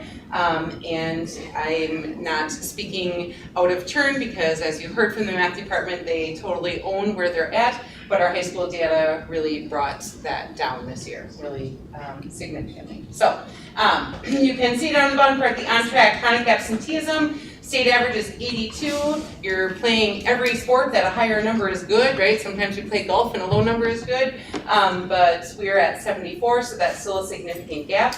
Our graduation rate is 91%, the state average is 91.8. You can see our 3rd grade reading and 5th grade math and the gap between us and the state there. If you scroll up, that is not important, keep going. There's so many pages of stuff here, I'm just keep going, I'll explain when we get to student group achievement. One more up. There we are. So what this does is so that you can see at a glance how each one of these individual groups changed from last year to this year. So all this is, it's 3rd grade, I think I said 2nd before, I'm sorry, 3rd grade through juniors, our ACT. So you can see it breaks down. The cell size has to be 20, so some of those other disaggregated groups in there, we certainly have some Black or African American, but not more than 20, and so that's why they're not spelled out here. They do that to protect privacy. So you can see in English language arts, our American Indian or Alaska Native, they went up by 3.1 points. And our Hispanic or Latino went down 14 points. That we have 25 students. You can see the little number on the side, so you can imagine every student carries a lot of weight with them when there's a smaller group. Our white students went up 1.6, 2 or more races went up 6.8, economically disadvantaged up 2.3, and our students with disabilities went up 5.3. So in English language arts, overall pretty positive. And then when you go over to math, there's definitely a mixed bag. The down for American Indian or Alaska Native was a 0.2, so close to a neutral, but not quite. And then again, you can see it's small writing, but you can see there. So I appreciate this is just a real quick glance from last year to this year, broken down by those disaggregated groups. These are the performance levels by year, so this is 3 years. I just want to remind everybody, and there's another chart that I will put up quick, this year's state report card is the first. Every report card is an average of 3 years of achievement. So every single one is an average of 3 years. So that means when you see some positive trends happening in a school, it still takes 3 years before it has a significant impact on the state report card. This year's state report card is the first one that has all 3 years post-COVID. And so when we look at our CSER region, you will see over the 26, all but 3 lost ground between last year and this year, because before everyone had some pre-COVID data in there yet, as opposed to this year when it's all 3 years post-COVID. So those are the proficiency levels by English and math, and you can see over the course of the last 3 years. Okay, let's scroll up. There's tons and tons of data in here. There's all of our disaggregated groups. Again, because this is the district one, it is rolled up to be all of our students. As you can see, all students in our district were 975 in grades 3 through junior year that were on the assessment. Keep scrolling, we're not gonna go point by point, so keep on rolling. These are the value added scores. They look significantly different for Red Creek in the middle school, and I'm not trying to pick on the high school, but again, the high school negatively impacted the other scorecards. So lots and lots of good work to happen there.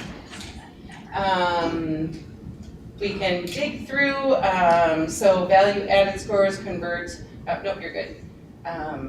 You can just see the top is always us, the bottom, this is that target group. So if you look under achievement, the target group was a 10.8, our non-target group was a 61.5. So they're saying there's a significant gap between our lowest performing 25% and the rest of our students. And so they're trying to mind the gap when they talk about closing the achievement gaps.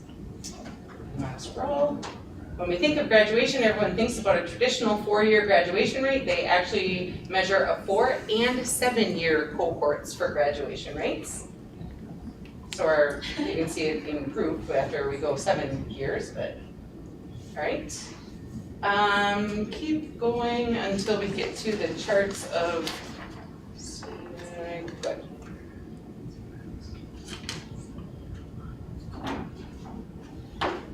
Here we go. So this one I always think is interesting, and so the state does that secure release where we get to look at our data, and many districts make some corrections. They say that's not right, and they submit them to the state. There's some things the state will let you change, and other things the state says, that doesn't count towards your score, you can't fix that.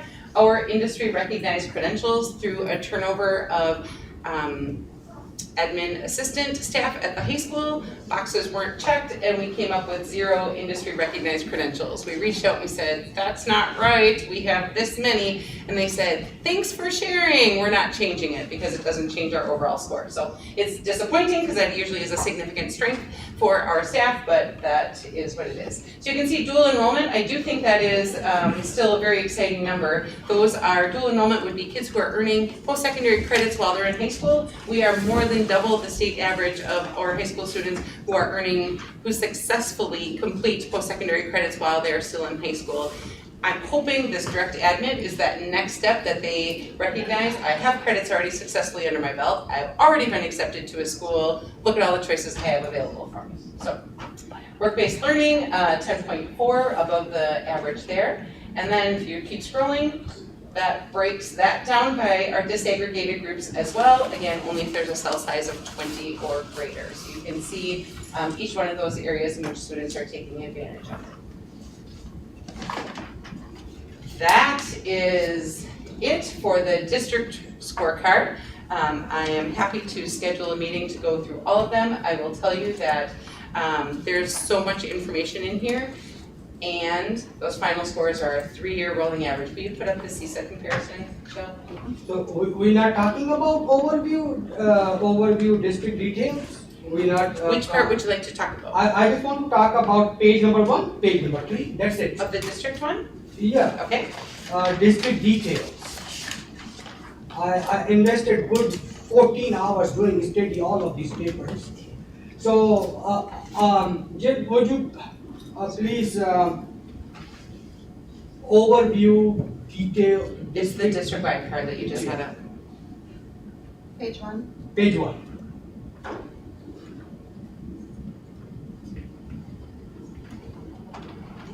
I have it if you want to ask the question. No, I want people to see. Okay. Sorry, there's like 6 clicks. Okay, this one, page number 1, overview district detail. So, this is not page 1. Yes, it is. Yeah, now it is. You see that K 4 to 12, 1,572 students. We have finally, I got the number after on the board for like 6 months. We've given you that number numerous times. I would like to see that number right on the big screen of the Black River Falls School District, so I would like to find the ratio. Okay, that is not my question. 1,572, each one pay $12,000 12,000 times 1,572, $19 million. We have the revenue. The money comes to us to help those students out of $19 million US dollar. That's what Our budget is larger than that, remember, we just approved the budget, so it's actually more than 19. More than that, many other funding coming, but this is just a tuition fees. We collect 12,000 from each student on the average. We don't, the state gives us. State gives us. We don't collect money on those, just to be clear. Okay. State give us to utilize this money on the students. So I just wanted to be sure, $19 million. Now we will go a little bit down, priority area score. Say again, priority. 45 are doing good in English and mathematics. That's not the number of students, that is a. No, not the number, it's a percentage. It's not though, that's a score. It's a score that they calculate. I'm happy to give you that whole scoring guide, but that is not a percentage of students. It is 3 years of data of their scores, and it is comparison. There's weighted if they're free and reduced students. Okay. It's not, so it's just not a percentage. I just want to be Okay, clear. that's fine. So this is not percentage, 45.5. So this is how I calculated with whatever I am seeing it. So 55.5 are behind. That would not be an accurate statement. These are not percentages. It is a Okay. score out of 100. It's not a percentage of kids. I'm happy to send you the whole So calculation. it's out of 100, so 45.5 and then 55.5 will become 100. But they're not percents, you They're understand? not percent. No. This is how I'm seeing what is the missing number, which is 55.5 is the missing number. They are those students are behind. So it's If not you're asking number if we have too many though. students behind, that is 100% accurate. There's this 45.5 and 54.5. They are not percentages of students. It is a score. Okay, now we go to, okay, we will study later sometime. Page number 3 on the achievement.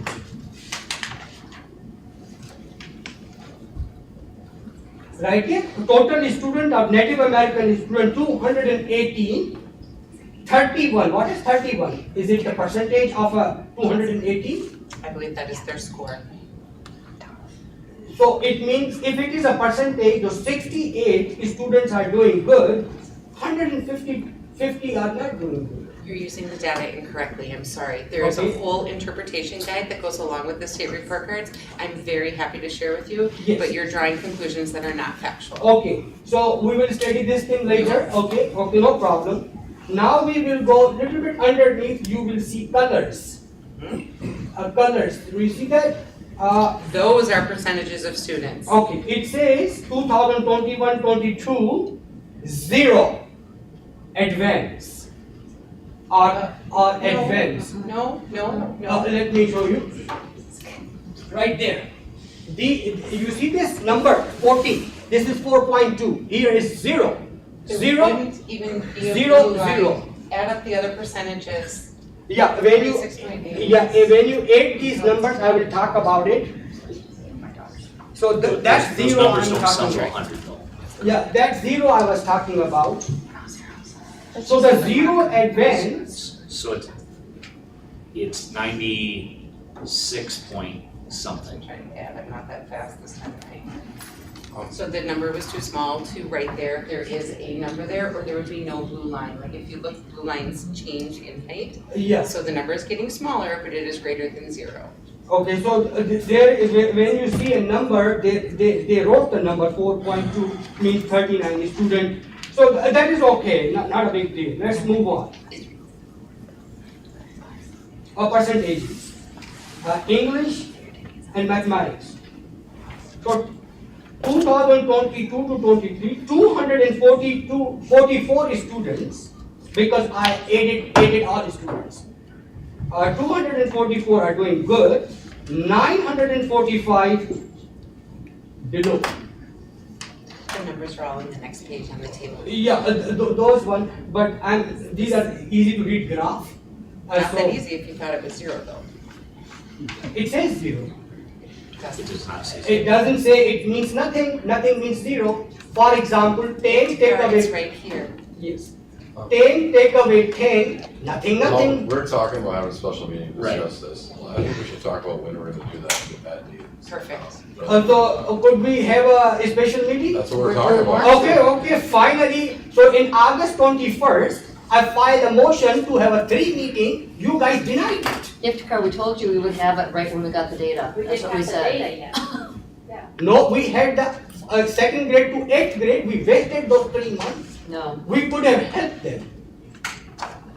So let's, anybody filing a motion to have a 3, 4, 5 meetings? This is very devastating. We're setting a meeting date. Okay. It doesn't take a motion, we can just set a date. Like in December You guys tell me. Maybe mid-January. Do you want to send out a doodle poll with I some sure dates? can. That would be or great. like the second Monday of December. 2nd Monday of December, I'm available.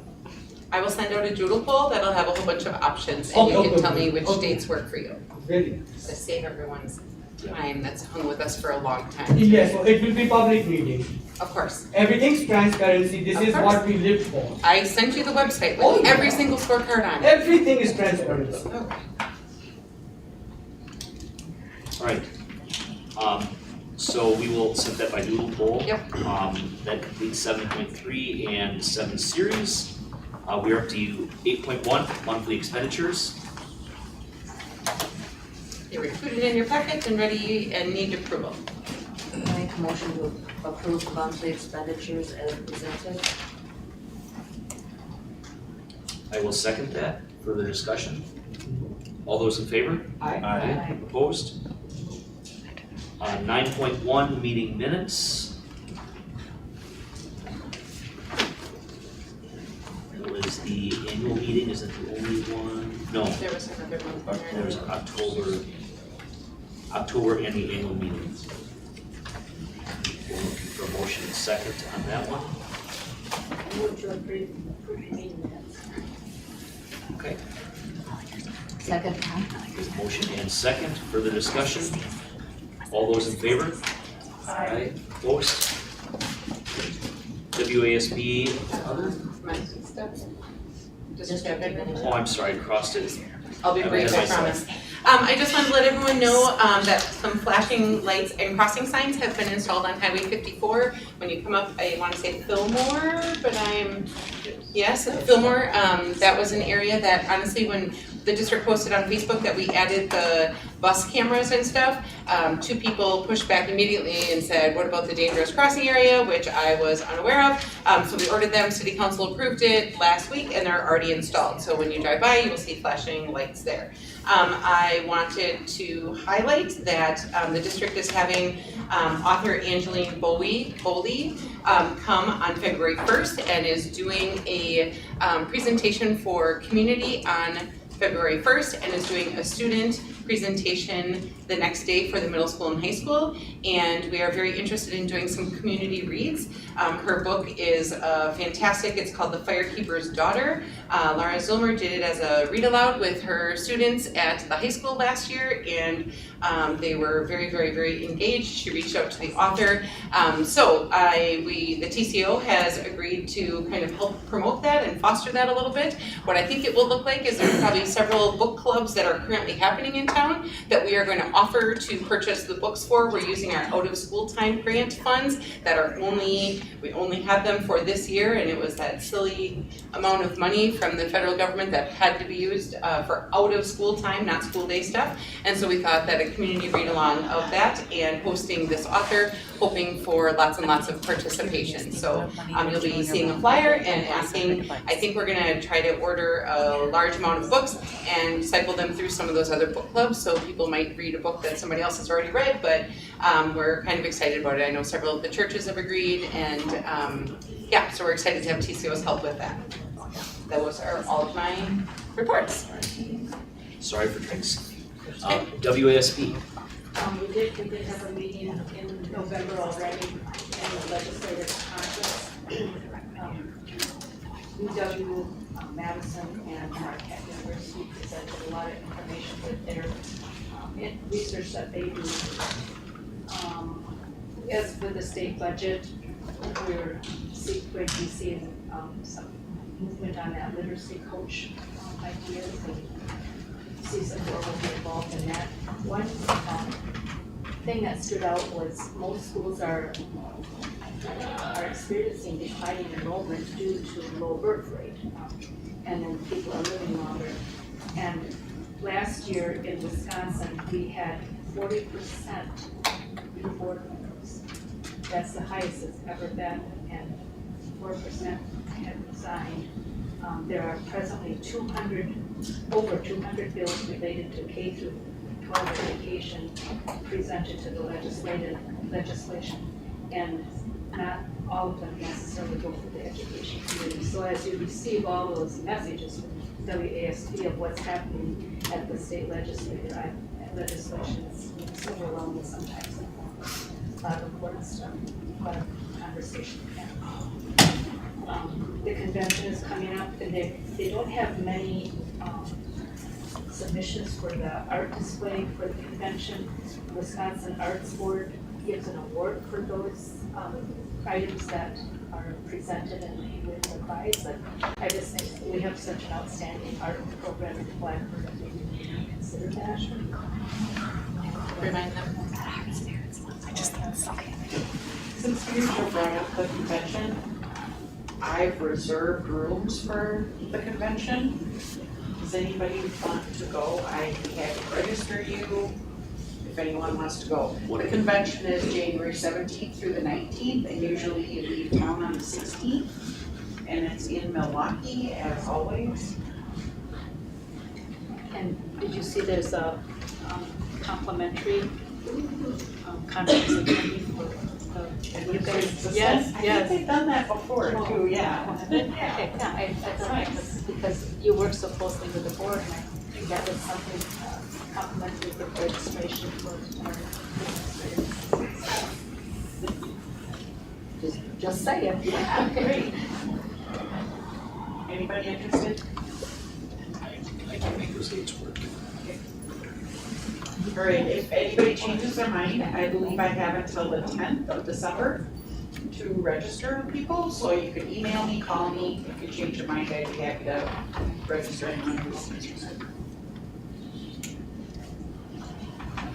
All right. Any other conference or workshop attendance? We can go to trainings in different rooms, but we can't get license. Any other school board connection opportunities? The Red Creek Veterans Day program was awesome, so I would just do that. It was great.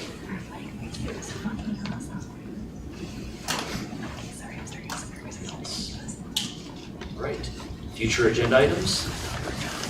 I was wondering if we might want to consider another special meeting sometime. There were a lot of concerns voiced from a lot of citizens that were here, wanting to do some, for the board to, look into some ways that we can make things work some more smoothly in our schools with native populations. So I think that would be a wise thing for us to also maybe do a doodle poll about, do a special board meeting to talk about some of those things that were brought up. Thank you. Thank you. Very Can I say something? Yes, please. Go ahead. Chief. My name is Phyllis Smoke. I'm the chief of the Work Combination. Good evening. Oh, geez, a full house here. I think that what happened to mathematics went crazy, but I'm glad you brought that up. I was sitting here and listening to the people talk, and I was a student here in the Blackbird Falls School District also, and that was 1979, and nothing's changed. And I don't know what it's going to take to see these problems go away.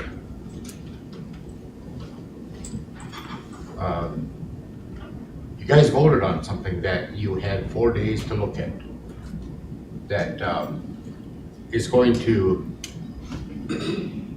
be a part of the Blackbird Falls School District with that, what was that, HNA or whatever that was. But this problem that we're talking about has been ongoing for years, centuries, or decades, I should say. And to hear the people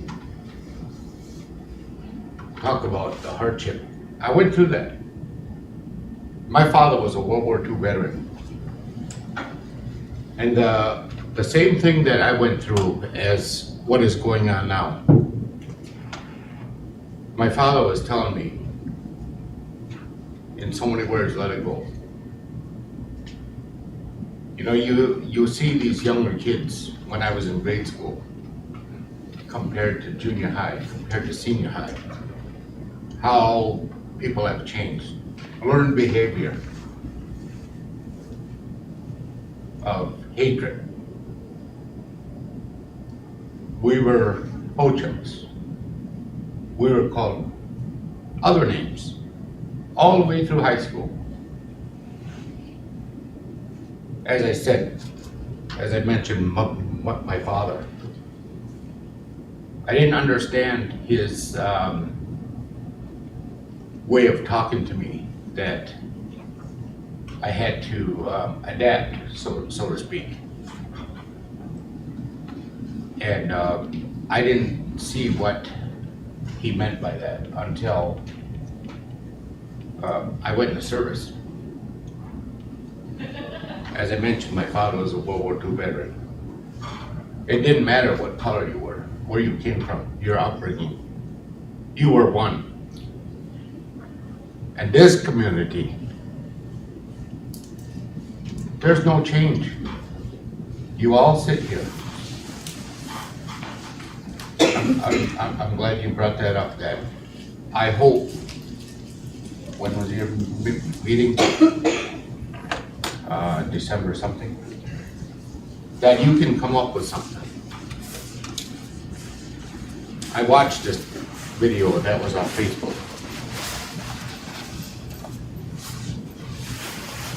And for something like that, for you all to let that happen with no, what's the word for it? Backlash. For this coach, we talk about how we want to help one another. That ain't happening. From the years I've been in this school, I have a grandson that goes to school in Nilsville. The same thing is that happening there. When is change going to come? You were just mentioning, let's leave it to the experts. Who's going to solve this problem? What experts do you have to solve this for an outcome that we could all? I wanted to let you know that we recently created an organization that kind of, one of the ladies that spoke tonight about affinity groups, I believe she was from one of the groups from the high school. Excuse me, I'm asking them. But I created a space for that. But you all sit there. You all sit here on the school board. These Ho-Chunk families, these Ho-Chunk kids are a part of your school board. I mean, your school, your district that you look after. Leave it to the experts. I would like, in a couple of weeks, when you have your next board meeting, that you take a step in the right direction, as Ken Artis was saying. We're here for the dark side. Someday we need to move forward. I see the reactions when Iftikhar was asking questions, talking about this and that. I see the reactions that people have. And that wasn't good either. That tells me some of you didn't have interest in what he was talking about. But all of these ones that came here this evening came here for a reason. I listen to the Black River station every morning. I work here. There's a young little lady on there that she talks about herself quite a bit. Her family, her father was a Vietnam veteran. She tells stories about him. Her life growing up here in the Black River Falls area. Her father is a Ho Chi Minh Vietnam veteran, and every morning she tells a story and she talks about how great this community is. She's on the lighter skin side looking. Did that play a part in why she wasn't picked up, or why she thinks this community is so great? Somebody had a flat tire, 4 cars stopped there to help out this person in need.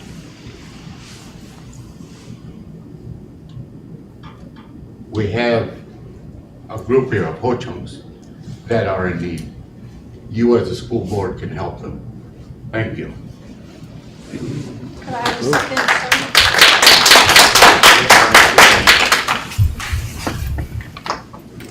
I wasn't planning on speaking this evening, but I did want to address everybody just very quickly. Like when people talked about affinity groups earlier, we actually just very recently began a group that replaced our former PTO, and it's called the TCO, and that's the Tiger Community Organization.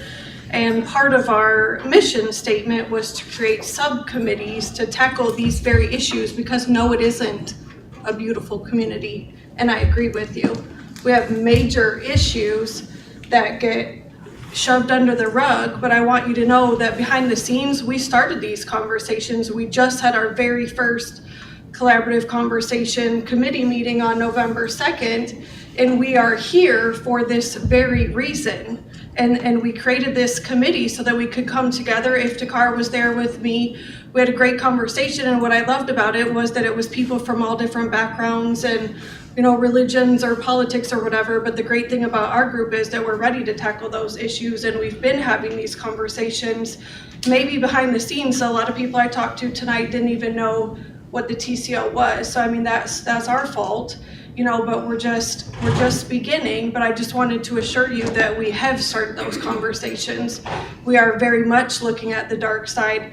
The day the video came out, I went and met with Shelley, with the co-president of the TCO, and these are issues that we care about, and we're not going anywhere. We're just getting started, and I just wanted to assure you that there were a lot of things going on behind the scenes that even I questioned. I wanted to make sure that the video was addressed, that the students were addressed, and that was something that we met about. And I just wanted to assure everybody that we're trying to get a group going where these conversations can happen instead of just happening last year like we did for a few months and then ending.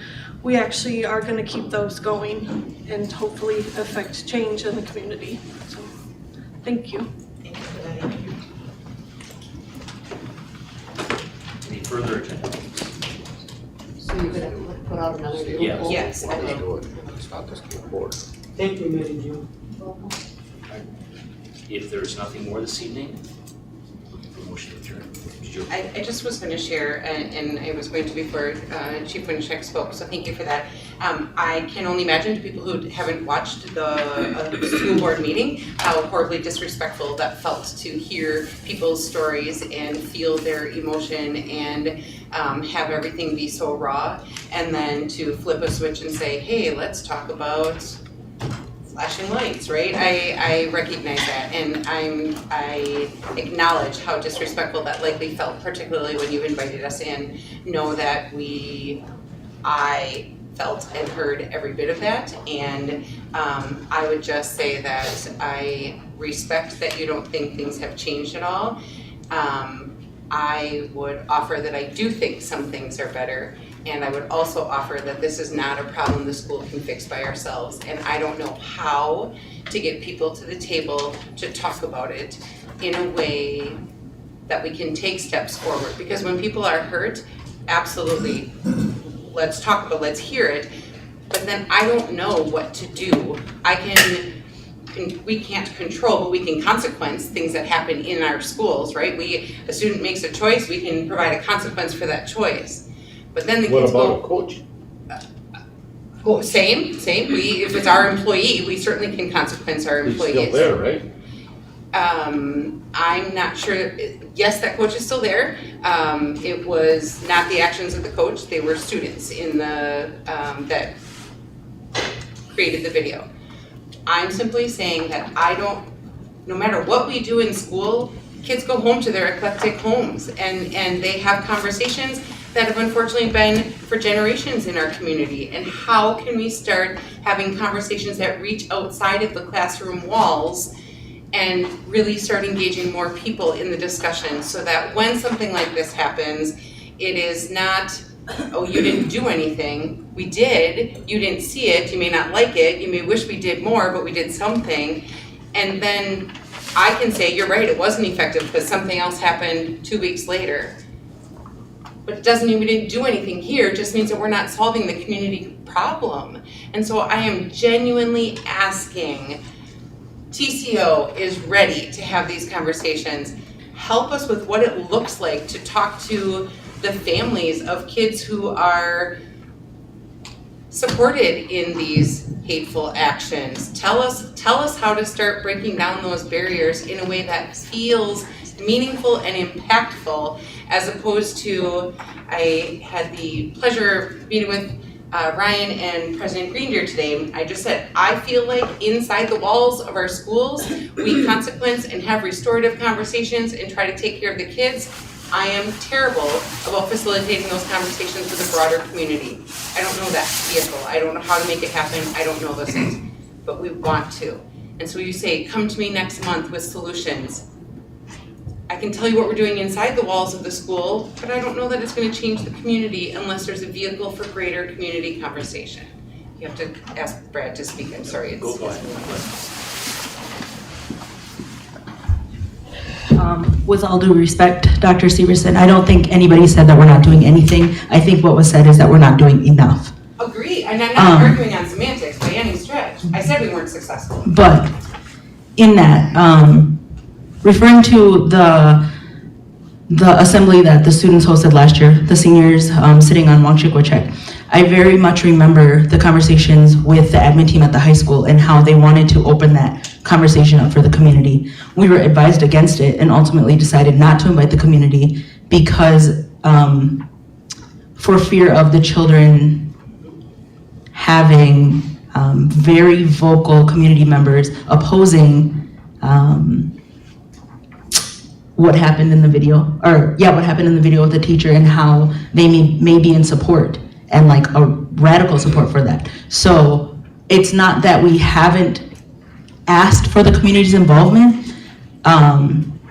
We were kind of advised to not do that. And I agree, that is a very uncomfortable position to put our students in, but if we are looking for ways for the community to be involved, we need to be willing to invite them into those conversations. And I would probably have uncomfortable conversations, because nobody ever wants to talk about it. And then it just keeps getting pushed under the rug. And I think that's like the main theme here is we have said over and over again, we do not feel like we are being heard. Yes, they are doing something, but it's not enough. And yes, it's not effective. But it doesn't seem like it's affecting everybody on their day-to-day. This is affecting us on our day-to-day. This is affecting our children every day. And so by not doing anything, we're allowing it, we're playing into it. Students are seeing that teachers are not cutting off these conversations. Students are seeing that admin isn't doing anything. Not doing anything is a reach. Not doing enough. Students are seeing that not enough is being done. And so I think what the community is asking is not absurd. Like they are completely justified in wanting solutions. And yes, we don't all have the solutions, but we need to be willing to have this conversation and admit that there are some prejudice, there are some bias, and there is racism at play here. Until we're willing to admit that, I don't think we can fix that. Thank you. I want to make a comment. one comment since everybody is making one comment. In 2008, when I started teaching in high school, when Shelley Severson was not a superintendent, she was just the principal in a gay party. In 2008, 15 years ago, I went to the school board, deliver a presentation, not a single colored man or a woman working in a high school, all are the white teachers. Supremacy of a one race. It made me very uncomfortable. That get out of your way, find any people who are people of color. Ho-Chunk people are extremely educated. Amy Black there, she's a master degree. Most of them have a bachelor, master, PhDs. They're highly educated people. We can inspire you to join school board, school teaching staff and bring the diversity so we minimize the racism. Thanks. So now, I think we're looking for a motion to adjourn. Oh, no second. You're moving to adjourn? I don't believe we have a motion. Oh, we're going to motion. Are you moving to adjourn? Yes. Okay. The motion, second? I'll second. All those in favor? Aye. Opposed? We are adjourned. Thank you, everyone.